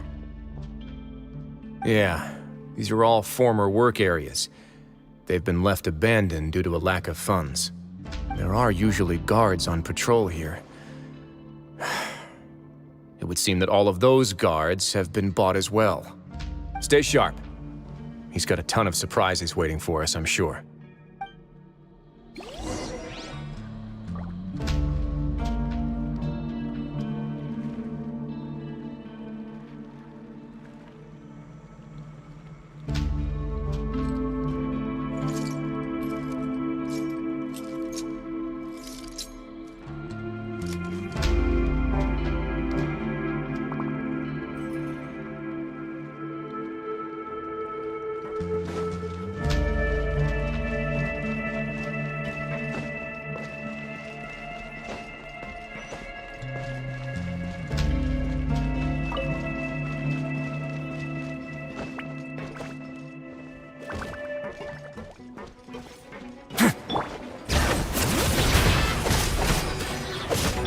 Hold on to your hats.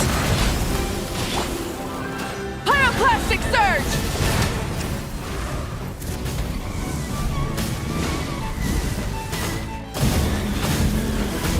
Incinerate! Hey, are you okay? You're safe now. Just follow the guards and leave this place. Who knew that there'd be Gardamex here? Dujier really prepared for everything!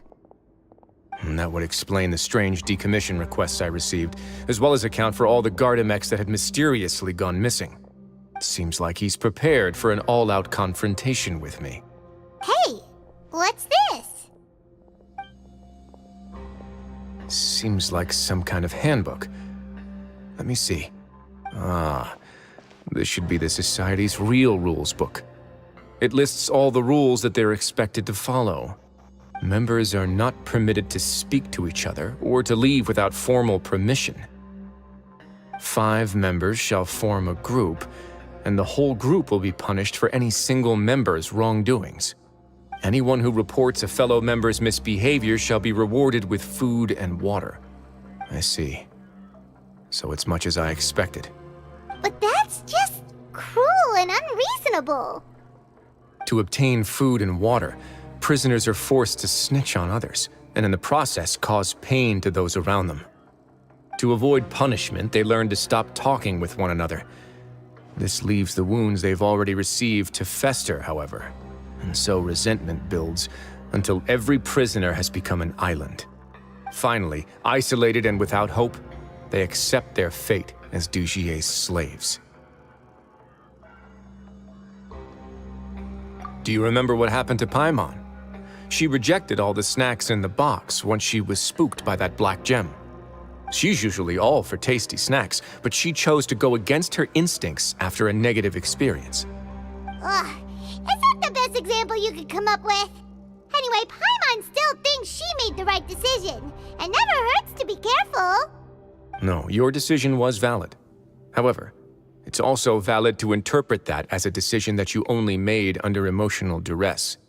The human heart is like a raft in a vast and empty ocean. We convince ourselves that we're in control, but in truth, a single wave could sweep us off course and send us crashing into the path of a storm. Those who use fear to lead others astray must pay for that crime.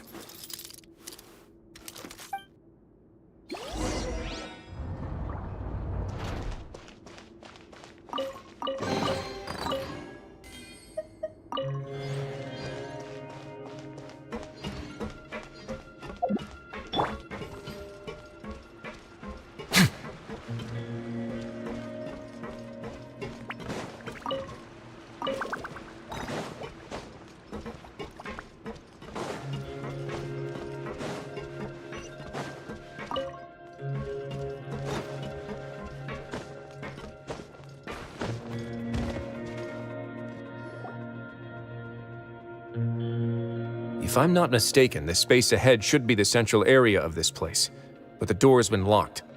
Rather than confront Dugier, I think it's more important right now for us to rescue as many society members as possible. You guys should wait here. We'll try to open the door and check out some other spots.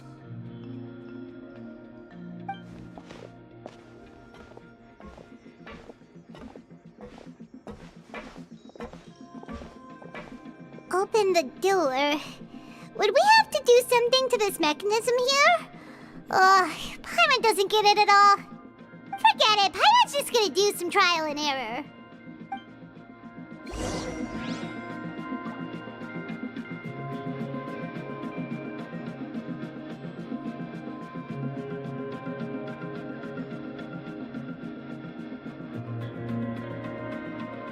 A word of advice, don't break the law.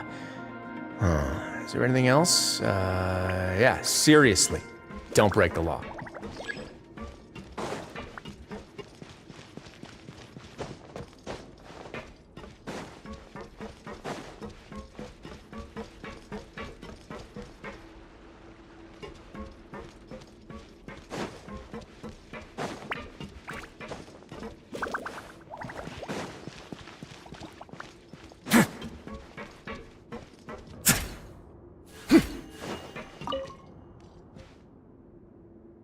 Whoa! It's turning! Is it because we touched this thing? The other side's open! Let's go.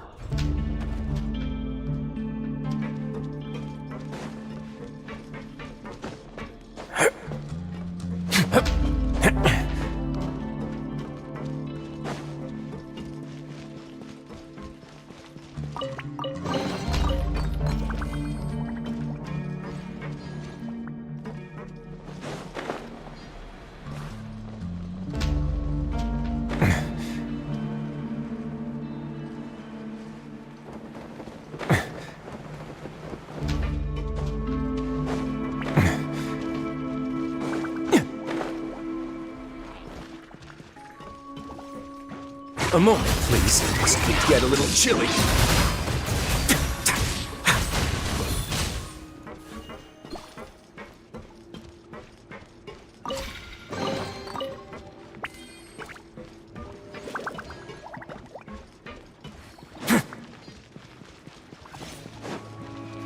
Let's begin. Time to improvise. Bring it! Let the mountain's veins boil! Don't run away now. Stay cool. Face your guilt.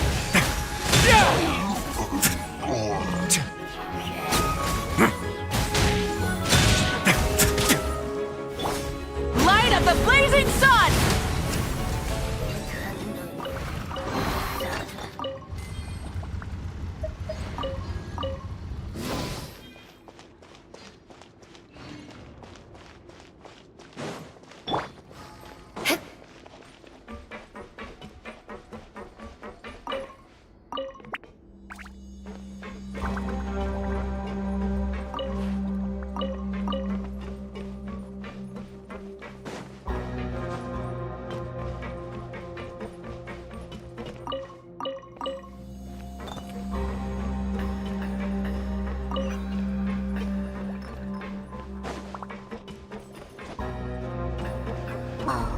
It's so high! We're not gonna have to climb all the way up, are we? Activate the mechanism in front of us first, just like before. Let's see if that changes anything.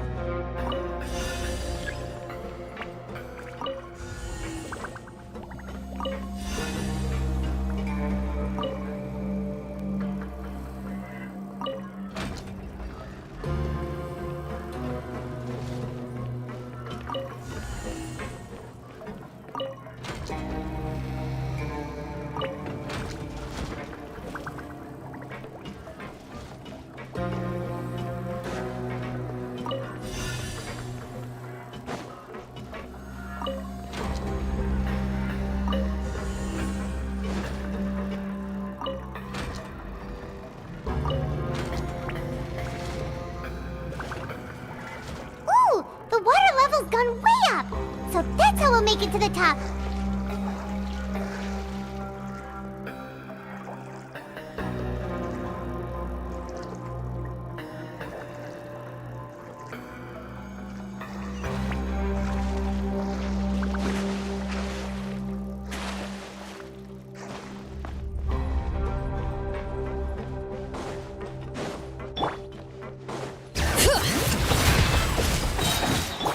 Beg for mercy. Flood of frost.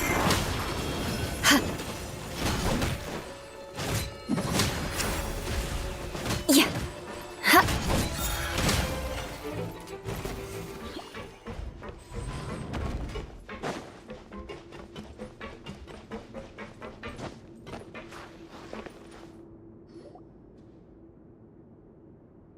These should be the prison cells.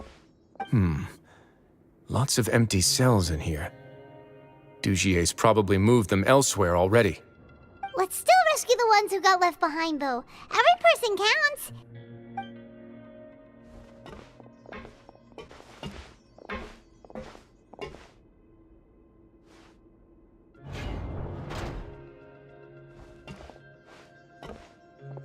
Hey, it's all right now. You can leave this place. No, I won't try to leave anymore. I'll never try to leave again. So close to me. I don't want any trouble. No, we're not gonna do that. Please calm down. We're not bad people. We won't be able to get through to her right now. Not with the stress response in the way. I'd also guess there are many others here who are more or less like her. Let's let the guards take care of them for now and keep pushing forward. All right. Let's search for an exit first.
More speed.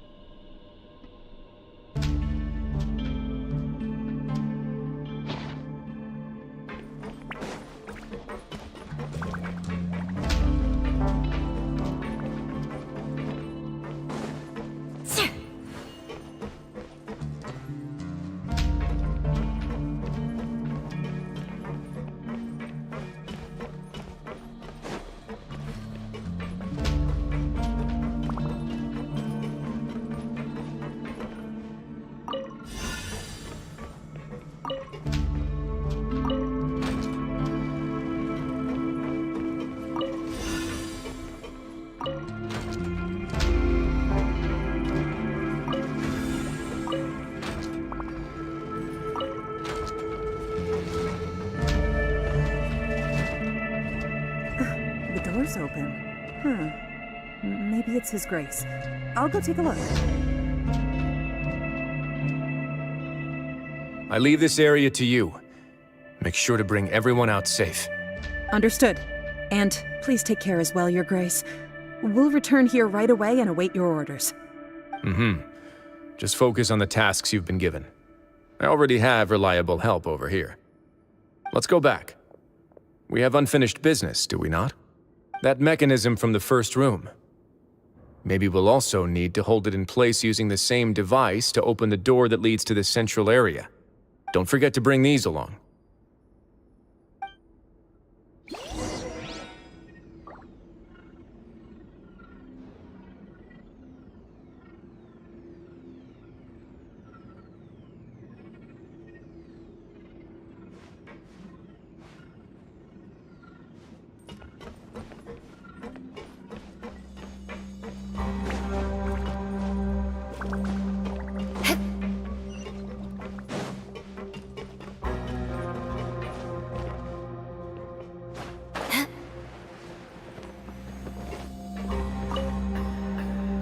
This seems to be something like a console.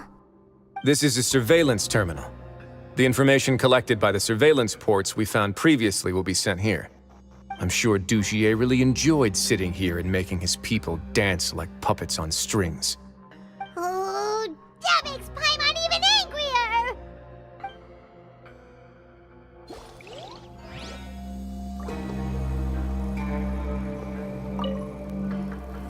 This seems to be... This is a I'm sure Dugier... Oh...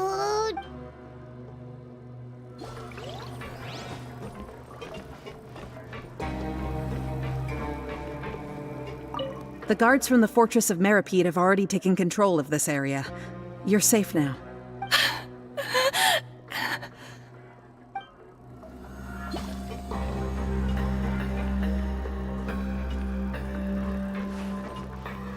More speed.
The guards from the Fortress of Meripede...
Time to scout.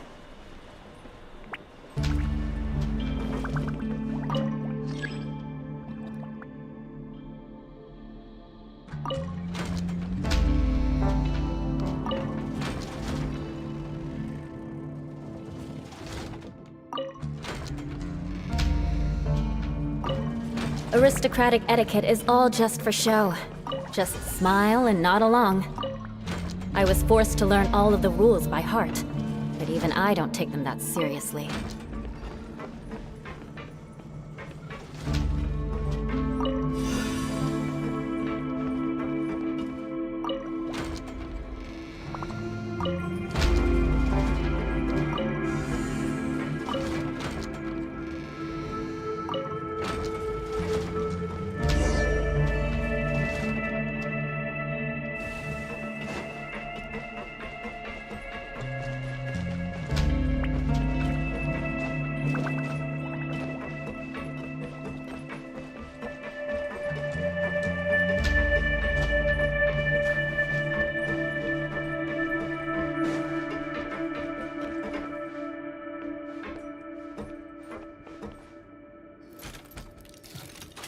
I must confess to being furious. To think that there are still some of you who find it permissible to spit upon our rules. Remember their names. Fasal and Avis. They've betrayed you, betrayed us. And today you will see with your own eyes what'll happen to those who betray our cause. Go on, Avis. Pierce his skull with the thorn in your hands, and then push in the Aqua Dolores.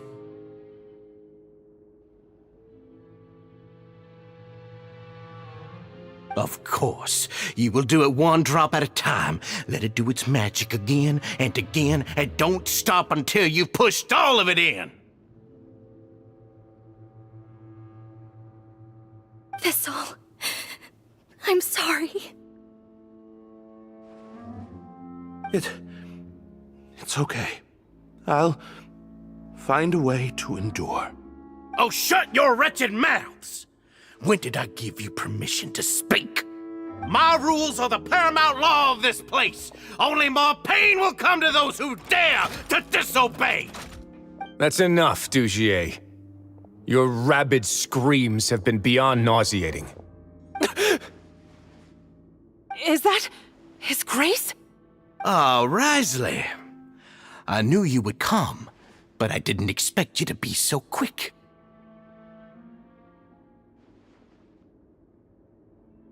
Must you still refuse to let me be? Did I not spell everything out for you already? What's so blasphemous about sharing a slice of the cake with me when you've already got the entire fortress at your feet? It would seem that you can't see the difference between sharing and looting. And on top of that, look at your people. Are they not starving as you wolf down your cake? You. Stop acting all high and mighty like some hero of justice! Have you forgotten? Nobody in this blasted fortress is innocent. We are all irredeemable monsters who have destroyed something that others held dear. What's so wrong about punishing those who deserve to be punished? It's what they've always deserved. And please, are you really gonna tell me that you care about their lives and well-being when you just need a supply of labor to keep this place running? Is it that all you need to keep your cushy life? Sadly, you're wrong on both counts. Unlike you, I've never seen them as currency. The fortress is not only a place for confinement, but also a place for rebirth. Just as people are free to give in to the darkness within their hearts, they are also free to seek redemption and a new beginning. Our bodies have limits, but our spirits will always remain free. They may have made mistakes, but they are still human beings with people and things that they cherish. And most importantly, they should always retain the freedom to choose their own path once they've reflected on their past misdeeds. But you're destroying their spirits with fear, taking their freedom away so that they'll become slaves who will never again feel or think. And you say that's what they've always deserved?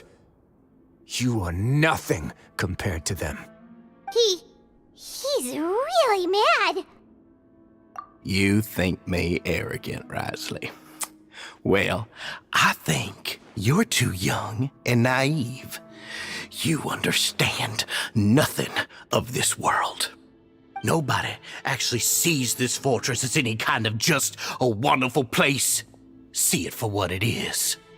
A dumping ground of pain and misery, irredeemable now and irredeemable forever! No prisoner will listen to you out of gratitude of their hearts. The whip is the only way to make them obey.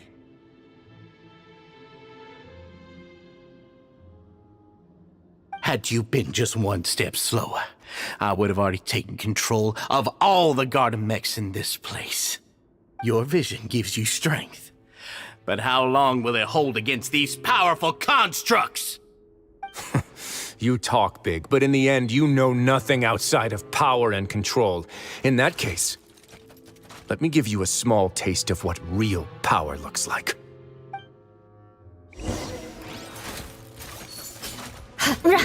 Crush! Have a safe trip!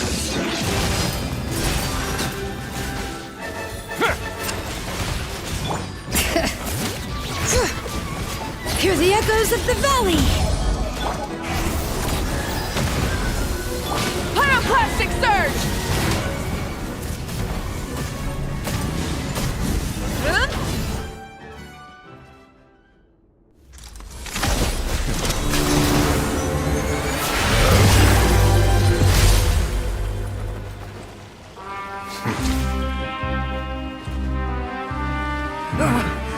If you think fear can control everything, well then, terrify me. Don't high road me. You're just another crook. And it's time you got treated like one.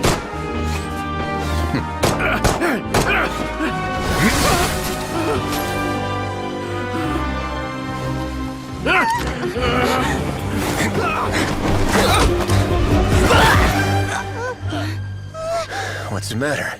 Too scared to shoot straight? I'm warning you! Unauthorized punishment and torture are prohibited here! As the Duke, you should set an example! Funny how that slipped my mind. Well, from this point on, you can forget about that rule. The rules of the fortress are there to keep the likes of you in check. But if the Duke wants somebody dead, he needs no justification. Understood?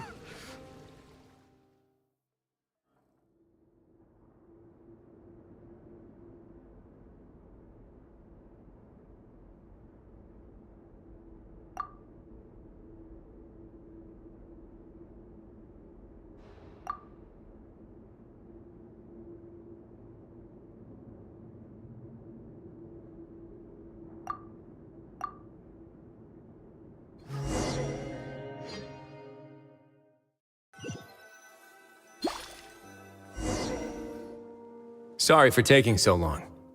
Did I keep you waiting? No, not at all. Paimon didn't know you were so considerate. If you ask me, I'd say I actually feel very helpless. There's no way that I could truly empathize with the fear that the members felt every day. I could comfort and compensate them all I want, but it might still not be enough to repair the damage that has been done. I have to take responsibility for it, as does the fortress.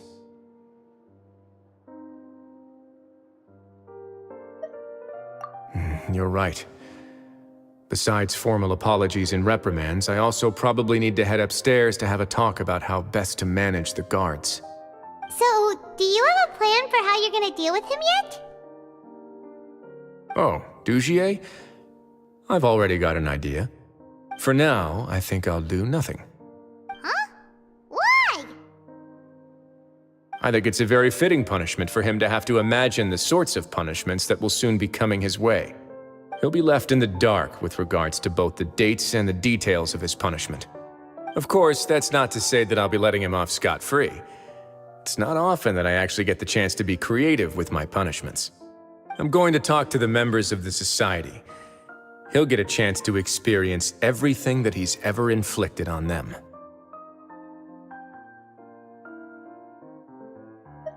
Paimon didn't know you could also be so harsh. Looks like she should watch her tongue when she's around you in the future. Why do you think I'd do that kind of thing to you? You offend me, Paimon. Anyway, jokes aside, thank you so much for all of your help. There's still a lot for me to take care of, so... How about this? I'll treat you to a meal in 2 days at the Coupon Cafeteria. We should have a better handle on things by then. No, Paimon's had enough of that place.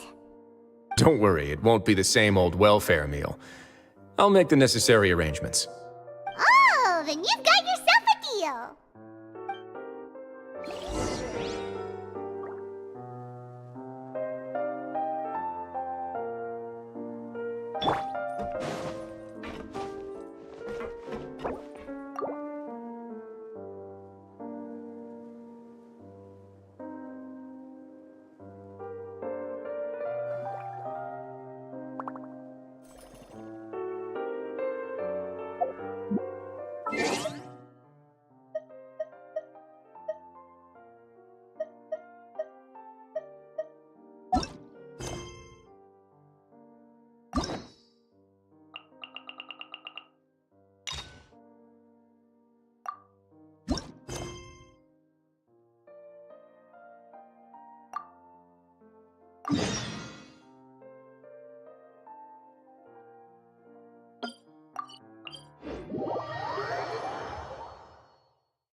O traveler from beyond this world, will you witness this tale unfold? Alice? You recognized me just like that? Maybe I need to work on my impression. Anywho, come to Star Sand Shoal. There's a little something I'd like your help with. Well...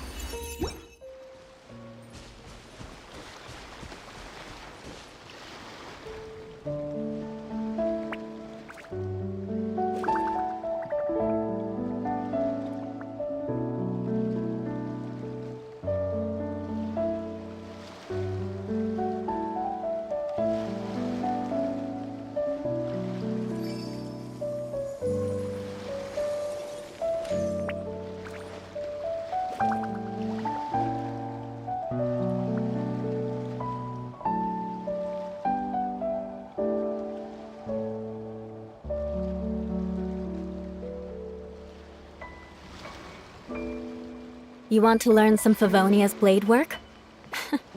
All right then, I'll teach you. Oh yes, I'll teach you all right. Mark my words.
Traveler in Paimon? Huh.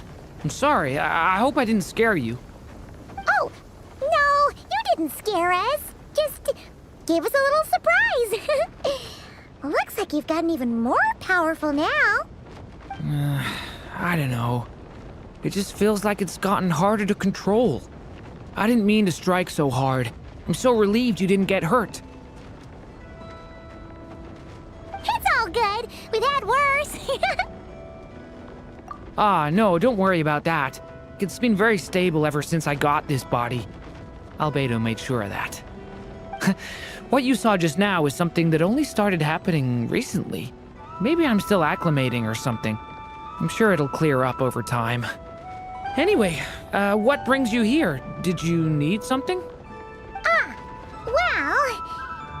The day that the writer and the watcher crossed paths was the day that the magic known as storytelling was born.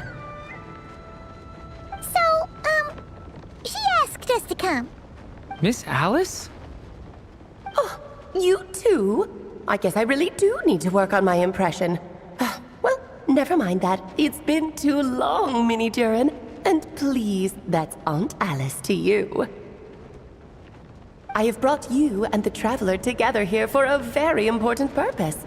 It has to do with your mom. My mom?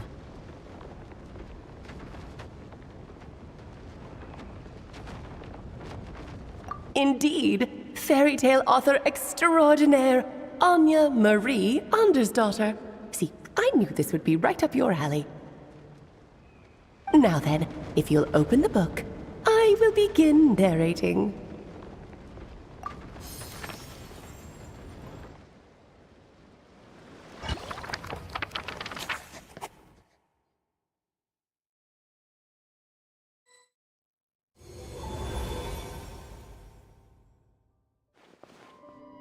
Whoa!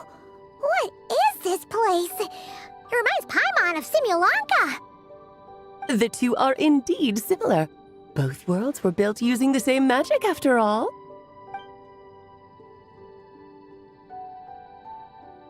Aha! So it is Alice! Hello, Aunt Alice? Oh, no need to be shy. Just think of me as one of your mother's dearest friends. You keep talking about stories and magic. What's this all about? Simulanka 2.0 or something? Certainly not. Simulanka was a peerless masterpiece. Without the original author, it would be impossible to create a sequel, even for me. But you are right about one thing. Just like last time, I want to show you a work of magic that has to do with storytelling. What's this?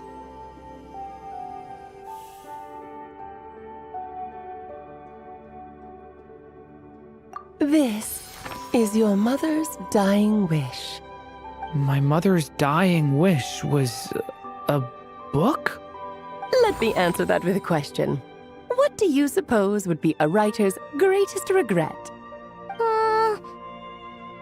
Have you ever read a book called The Little Witch and the Undying Fire? Oh, that's because it was the work of more than one person. It began as a little game at our tea parties. Each of us took turns writing the next part of the story. I wrote the first volume, then the other mages took their turns. Em was tasked with writing the final volume and tying everything up. But by the time everyone had finished writing their parts, Em had passed away. Oh, it was a terrible shame. A true tragedy. And that is the answer to my question. A writer's greatest regret is to leave a story unfinished. But all is not lost. I couldn't stand the doom and gloom of it all, so I went ahead and wrote an ending myself on her behalf. Then what's this book? This is the answer your mother gave to the same question. In her eyes, this was her greatest regret. She made me promise that I would bring it to you, because she believed the only person who could resolve this regret is you. So my mother's greatest regret is another unfinished story? You could say that. And I guess resolving the regret means finishing the story? That's one way to put it. Oh, is a straight answer too much to ask for? Her answer was quite the opposite of what I'd expected. But oh, how touching it was. I'd love to tell you what she said, I really would. But that would spoil the plot, and we can't have that. Spoilers ruin everything. Oh.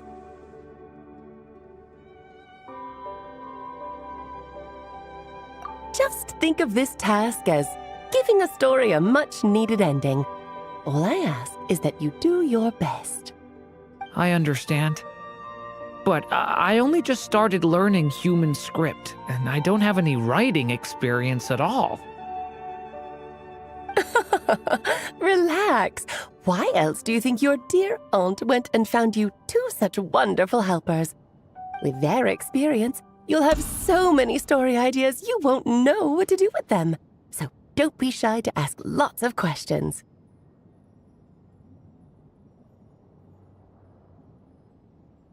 Yeah.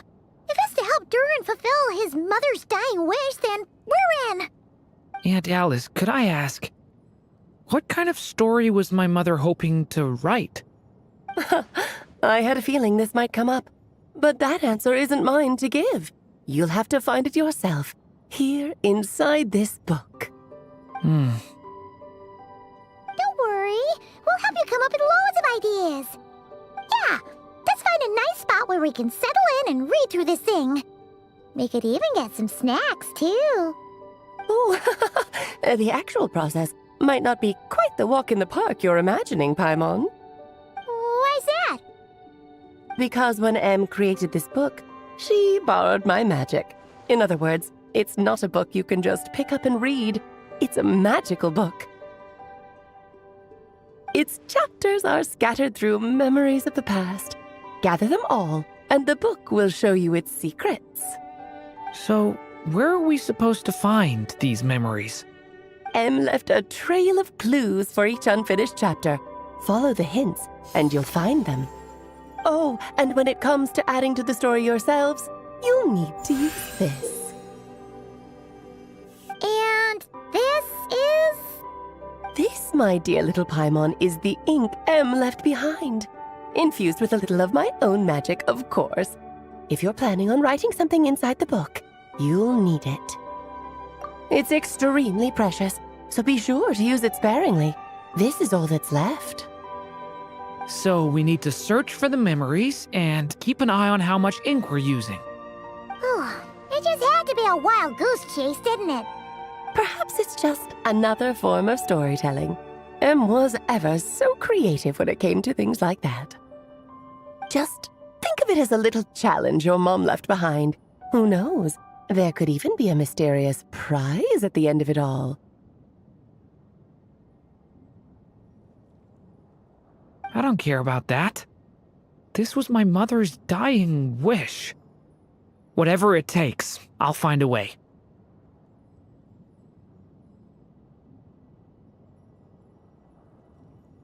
Yep. With the two of us by your side, you'll be just fine. Okie dokie. That should be pretty much all you need to know. Oh, and once the story's complete, do let me have a little look-see, okay? I've read everything she ever wrote, so naturally, I can't miss this one. Yeah! Most of the time, you're pretty hard to pin down. Don't worry, I'll know when you're finished. Just wait for me to reach out. All right, off you go. I can't wait to hear how the story ends.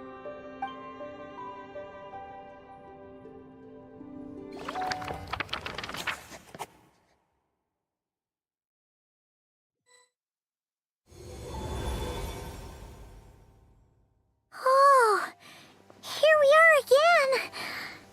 Alice's magic really is incredible, huh?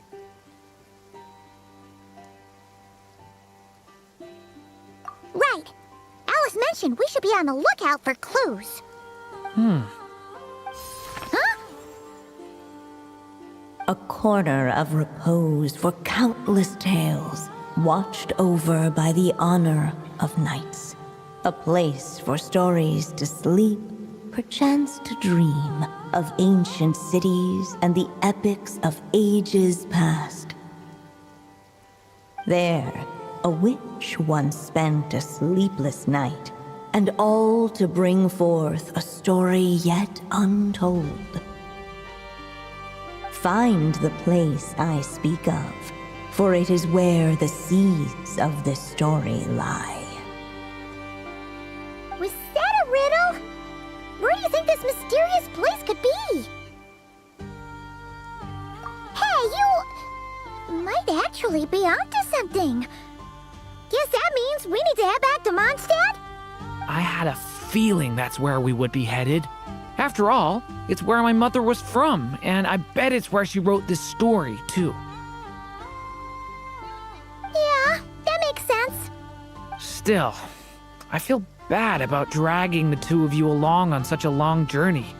Don't worry about it. We don't really have much going on right now, so we're all yours. Come on, let's go!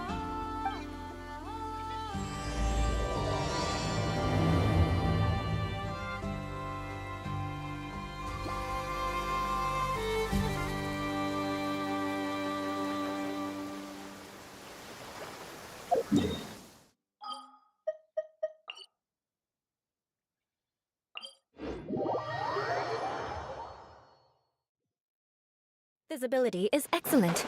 If we head to higher ground, we can do a full recon of enemy activity in the area.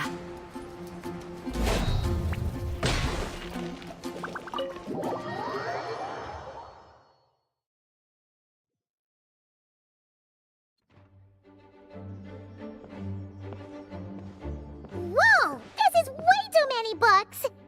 Considering this library organizing job is classified as a premium commission, Paimon came mentally prepared, you know? But seeing it in person is something else. Why, if it isn't Cutie and Paimon? What brings you back to Mondstadt? Let me guess. You missed me so much you just had to come visit. Is that it? Found you! We were starting to think you weren't clocking in today. Well, I wasn't planning to. But then, Catherine mentioned someone had finally accepted an important commission for the library. So I came to check on things. Might you both be here for that very commission by any chance? Ah, music to my ears. Now, as you can see, a certain anonymous benefactor has donated a large amount of books to us.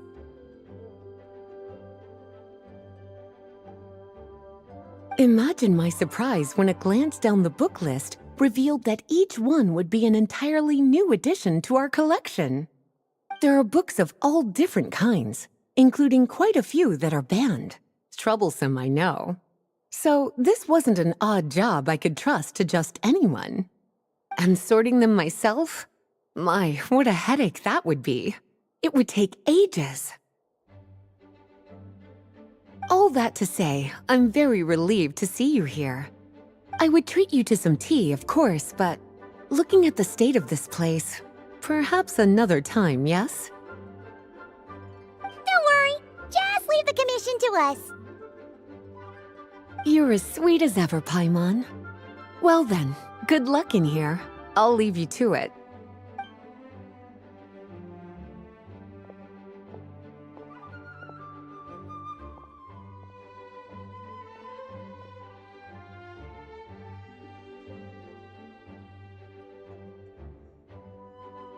Finally! We made it to the last stack! What even are some of these books? A Hilichurl's Guide to Running for Your Life? Do Hilichurls even read? Oh, and Basics of Whopper Flower Cultivation. Who'd grow one of those, anyway? And what's this one? The Little Witch's Dictionary? Huh. That title's kinda suspicious. And didn't we already sort this area? Did you notice it earlier?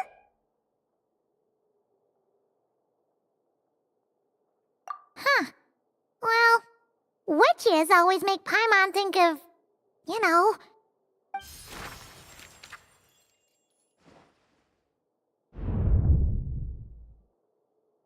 Yoo-hoo! Looking for me? Alice? How did you get in here? You must not have noticed, Paimon. I wasn't the one who barged in at all. When you opened that dictionary, you entered a mage's domain. What? Ugh! Paimon knew that book had issues.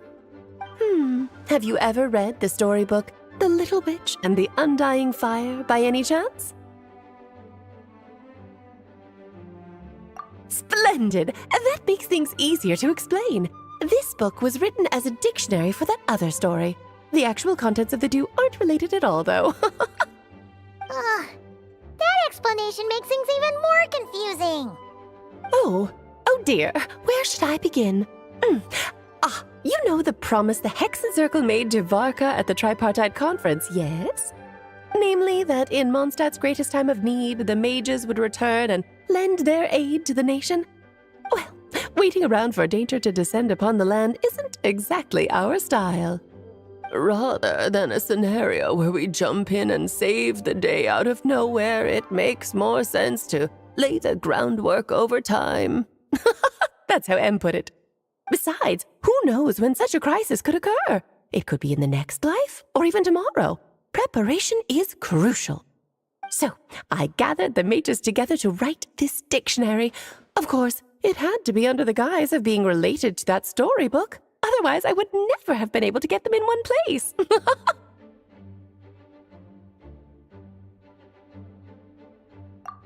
Well, we looked into Barbie's scryglass and came up with a series of tasks tailor-made for the people of Mondstadt. They're all in this dictionary. Striving toward a common goal, overcoming obstacles alongside trusted companions, becoming better versions of ourselves. That is the best defense against what dangers could lie ahead. Oh, you make it sound like something bad is actually about to happen. Now, I never said that. But still, we are talking about trusted companions here, Paimon. And when we speak of a person who could be considered a friend to all in Mondstadt, I'm afraid the pool of options consists of but one.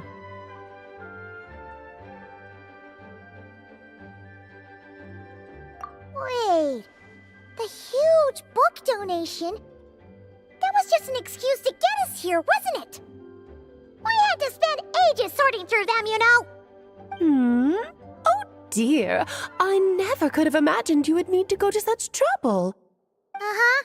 Sure you didn't. Well, this is an important book. I couldn't just bring it into Tevat without taking any precautions. Much better to hide it in plain sight, you see. That's why I donated all those other books to the library. Besides, it's not like this is a bad thing. Just think of it as an excuse to reunite with old friends. And as a favor to your dear Aunt Alice. Okay. If the goal is to help the people of Mondstadt, then we're in.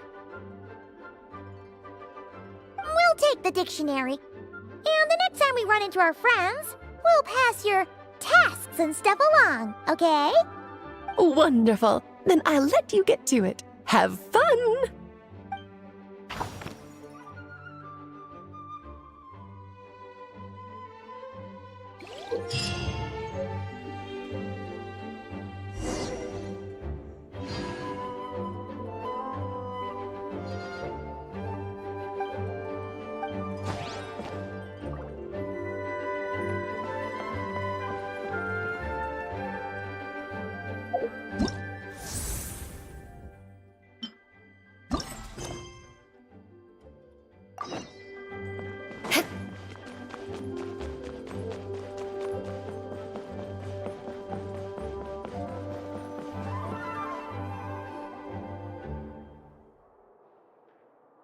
The Mondstadt Library, huh?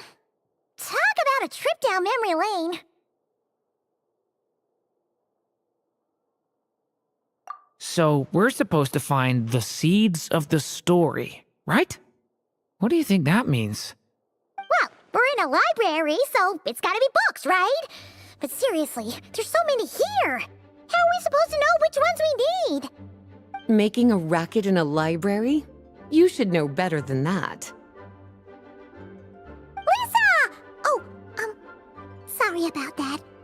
Now, who do we have here? Ah, my golden-haired cutie. And my little horn cutie, too. Sorry, Miss Lisa. I know you taught me to be quiet in the library, but Paimon was just trying to help. Please don't be too hard on her. Well, it has been far too long since we saw each other, so I suppose I can let it slide just this once. Back when he first arrived here, poor Jean wasn't sure what to do with him, so I stepped in to lend a hand. I figured if I can handle a boy raised by wolves, then teaching one who's part dragon should be a walk in the park. Nice! Sounds like Durin was welcomed with open arms. Why, of course. Now, let's save the reminiscing for another time.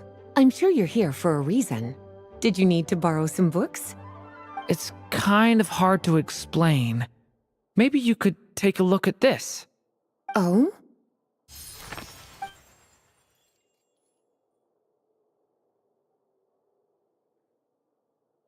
Ah, I see. These so-called seeds of the story must be the books that inspired its creation.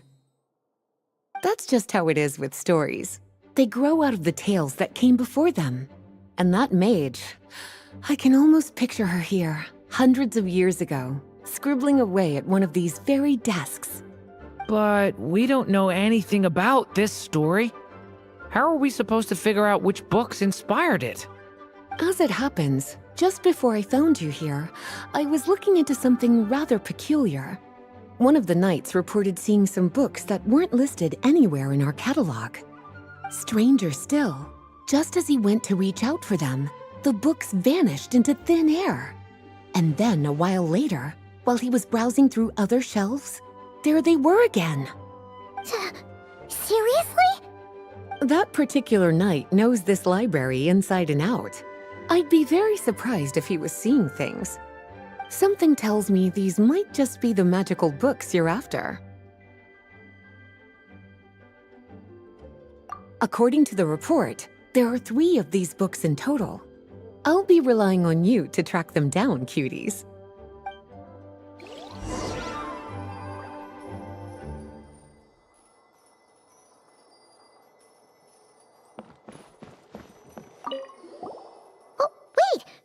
Klee write this one? Should this even be here? We better show it to Lisa.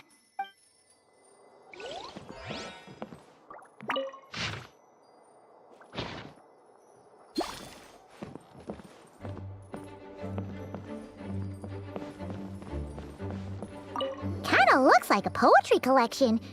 But why is part of the title missing? Let's see what Lisa makes of it.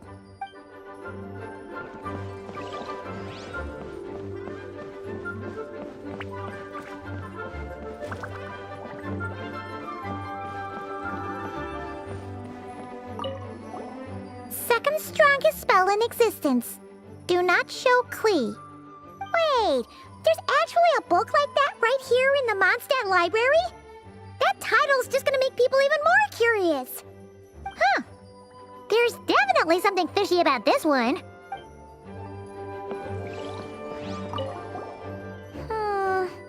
Let's hang on to this one for now. Could be it's one of M's after all.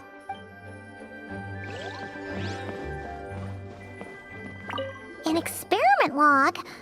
Looks like part of the title's been erased. There's something seriously suspicious about this book.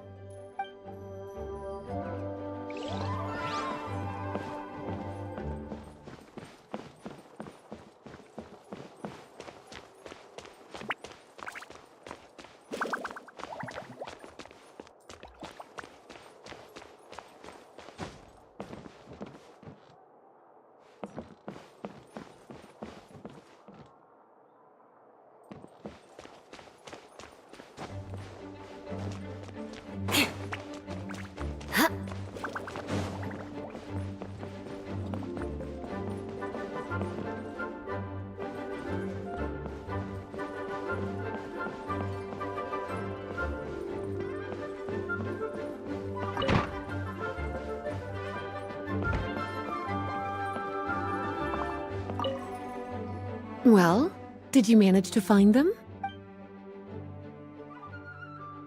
Huh. This book definitely doesn't belong here. Yeah, we could tell just from reading the title. Albedo was the one who brought it in. He suggested I place it on the restricted list and keep it sealed away. Why? He said it's full of forbidden alchemical formulas, some of which could even result in the creation of dangerous monsters.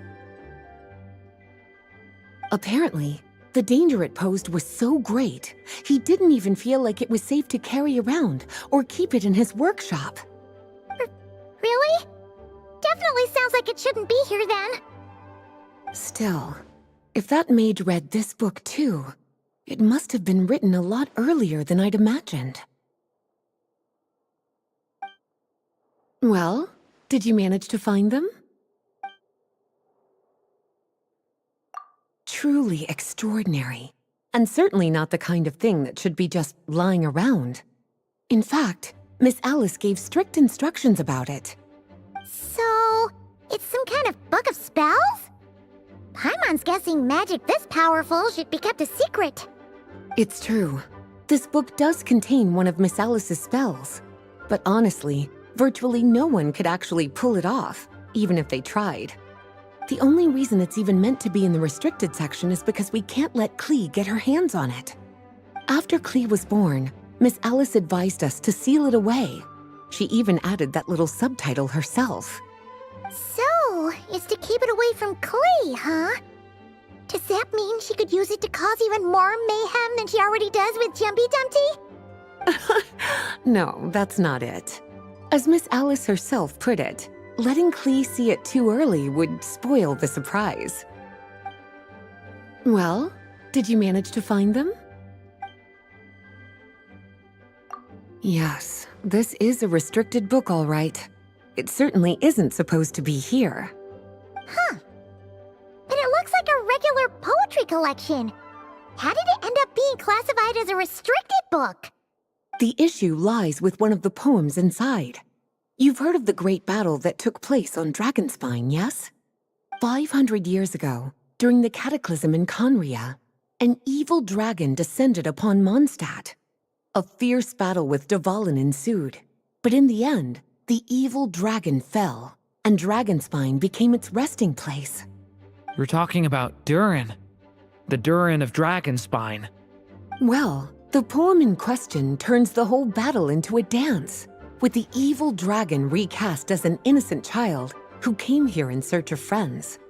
But given all the suffering experienced at the claws of that dragon, how could the people of Mondstadt accept such a retelling? Bards are often accused of inventing history or distorting the truth in their ballads. But this one hit a bit too close to home. And since the knights back then were unable to track down the author, they decided to ban the entire collection, blot out the title, and seal it away for good. So the version in the poem, it was all a lie? I'm afraid that question is something only the dragon himself could answer. Well, would you look at that? Seems like these are the little troublemakers you're after. And all three just so happen to be forbidden texts. What kind of story requires reference material like that, I wonder? Forbidden texts? You know, the first time you mentioned that the library had a restricted section, I thought you were just trying to scare us. Are you saying it actually exists? Not really something you should be poking your little nose into, is it, cutie? Sorry. Seeing as it was Miss Alice who asked you to look for these books, I won't question the matter. But they'll need to be sealed away again once you're done, so don't forget to return them. Don't worry, Miss Lisa. I won't forget. Well then, that's all from me. After all that hard work, I think I've earned myself a nice cup of tea. All right, we've gathered all the reference books. What's next?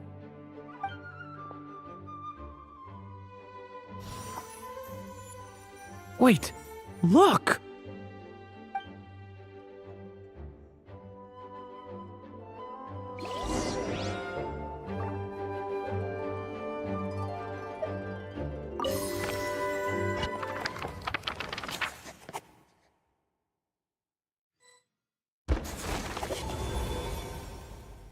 Long, long ago, an evil dragon descended upon the human world, bringing terrible calamity in its wake. Bravely did the people resist, until at last, the dragon lay slain. Later, a witch with a love for stories came upon the tale of the evil dragon, and for reasons she could not explain, felt a pang of sorrow on its behalf. For she knew, despite its body being born of wicked alchemy, all along, the dragon's soul was that of an innocent child. Right up to the moment of its death, it had no choice in becoming a vessel of calamity, nor could it fathom the cruel fate that lay before it. Though the witch had a love of stories, she was not pleased with how this one ended. No, that won't do, she thought. I'll write you a better ending instead. And so she set off to do just that, borrowing a little magic from her friend. With it, she wove a dragon's egg, resolving to rear a dragon child of her own. Yet long in thought she lingered, wondering what kind of world her little dragon ought to behold upon waking.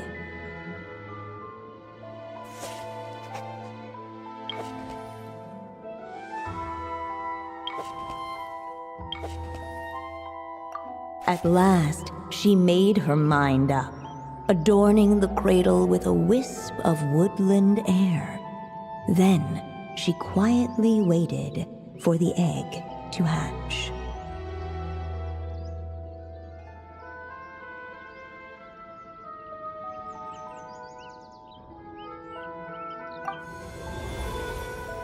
Whoa! We're actually inside the story! This must be Aunt Alice's magic.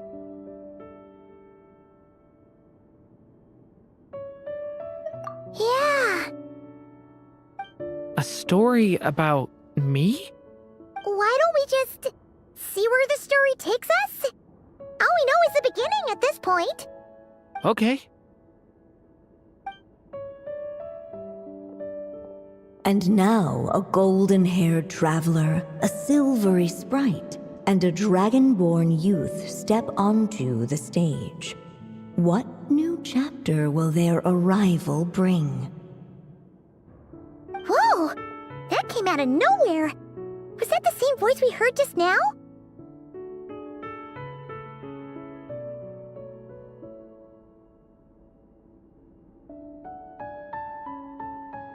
Yeah. But why does it sound so familiar?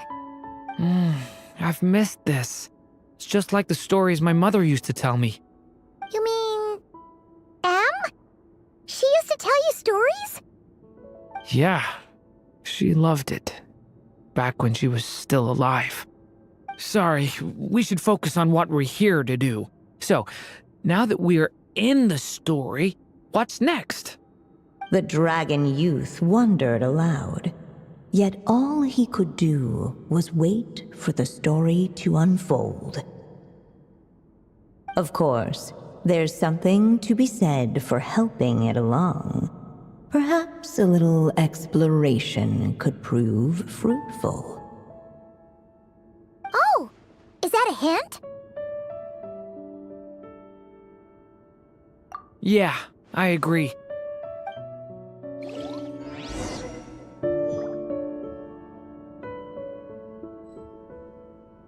For a moment, the story crashers fell silent. Perhaps waiting around wasn't such a bad idea after all. Yet those who never stray beyond the main plot often miss the fun little details along the way.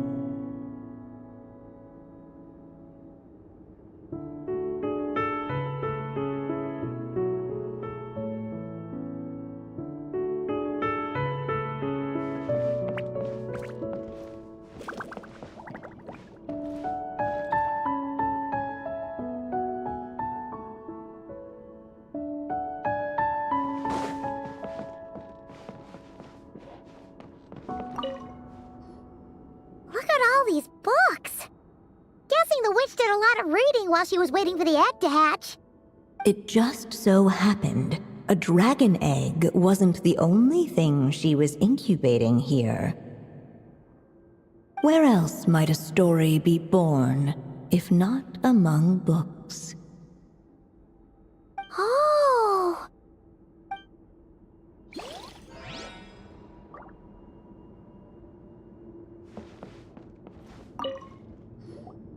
This Dodoko doll is meant to be the witch in the story, right? Wait a second. All the people we've seen that look like that turned out to be mages from the Hexen Circle. Do you think the witch in this story is one of them too? My mother had a hat just like this. Then, the witch must be M. Looks like this story really is about Durin, huh? Whether the sprite spoke true or not, it had little bearing on the story at hand. For in that moment, what mattered most was not that she was a witch, but a mother waiting for her child to hatch. Let's keep looking.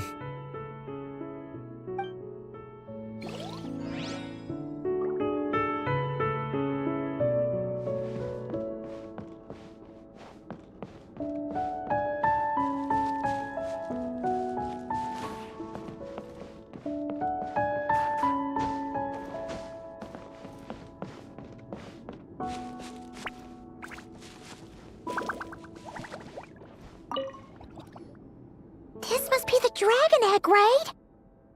Looks like it's gonna hatch any moment now.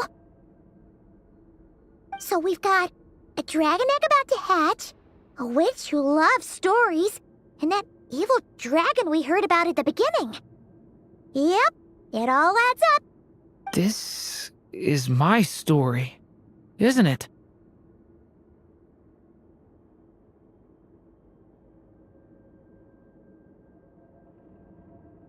Okay, so how are we supposed to help the story along? It feels like all we can do right now is wait. Apparently, it hadn't dawned on the group to look for a way to help the egg hatch faster. Oh, right! We're at the point in the story where we're waiting for the baby dragon to hatch, so that has to happen before the story can continue. With the flames at his command, perhaps the dragon youth might be able to provide the egg with sufficient warmth. What? You want us to roast the dragon egg? The silvery sprite's surprise betrayed her lack of reading, for in countless tales it is told that only by fire's embrace will a dragon's egg hatch swiftly. Huh, you kinda have a point there.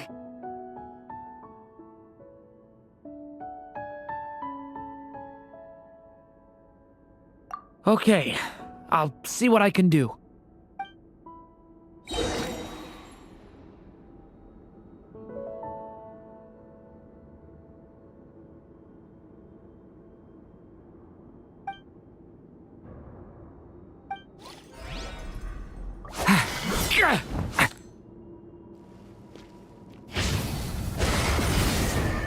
The abyss is burning shadow!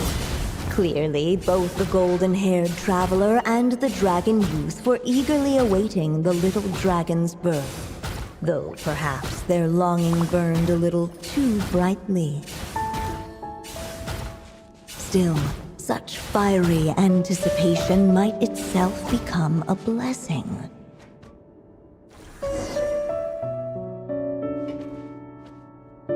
At last, under the witch's expectant gaze, the little dragon broke free from its shell. No living being has ever decided the moment of its birth. You were no exception, my child. I brought you into being because I willed it so, just like the witch who created that evil dragon. But I promise you this. Your birth was wanted. You are loved, and you will have a different fate than the dragon that came before you. You've never told me those things before, but for some reason, I always knew. Thank you for bringing me into this world.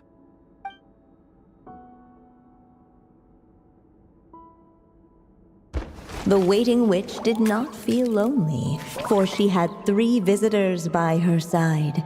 Together, they beheld the hatchling's first breath of life. Holding her dragon child close, the witch promised him a life unlike that of the evil dragon. And so, Nestled in his mother's warm embrace, did the little dragon's story begin.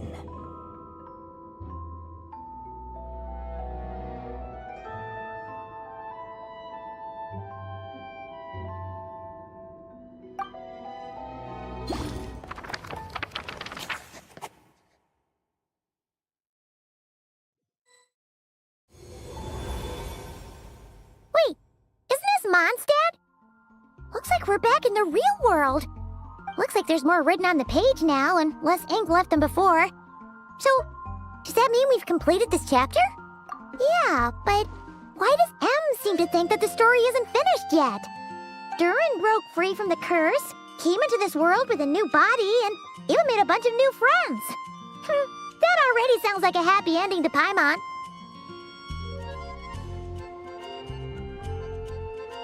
True. Everything's always so mysterious with these mages. Guess all we can do is wait for more clues. Huh.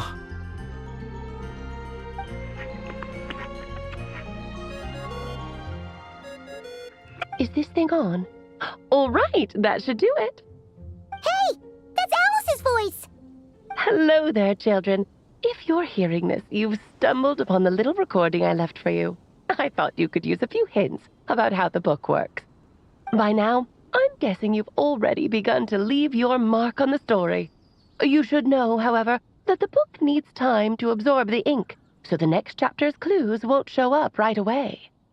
Wait, so even magic ink needs time to dry? The good news is, you can return to any chapter you've already completed and continue to explore the mystical, magical storybook world you helped create.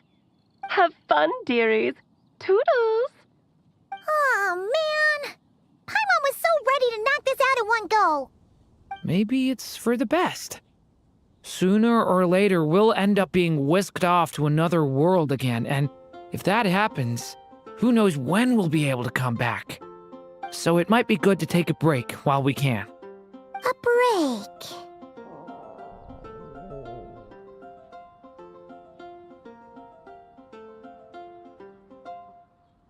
Yeah! Paimon has a sudden craving for the Good Hunter's sticky honey roast. And we happen to be in Mondstadt, so... So let's meet up here later. I need to find Miss Lisa to return those books anyway.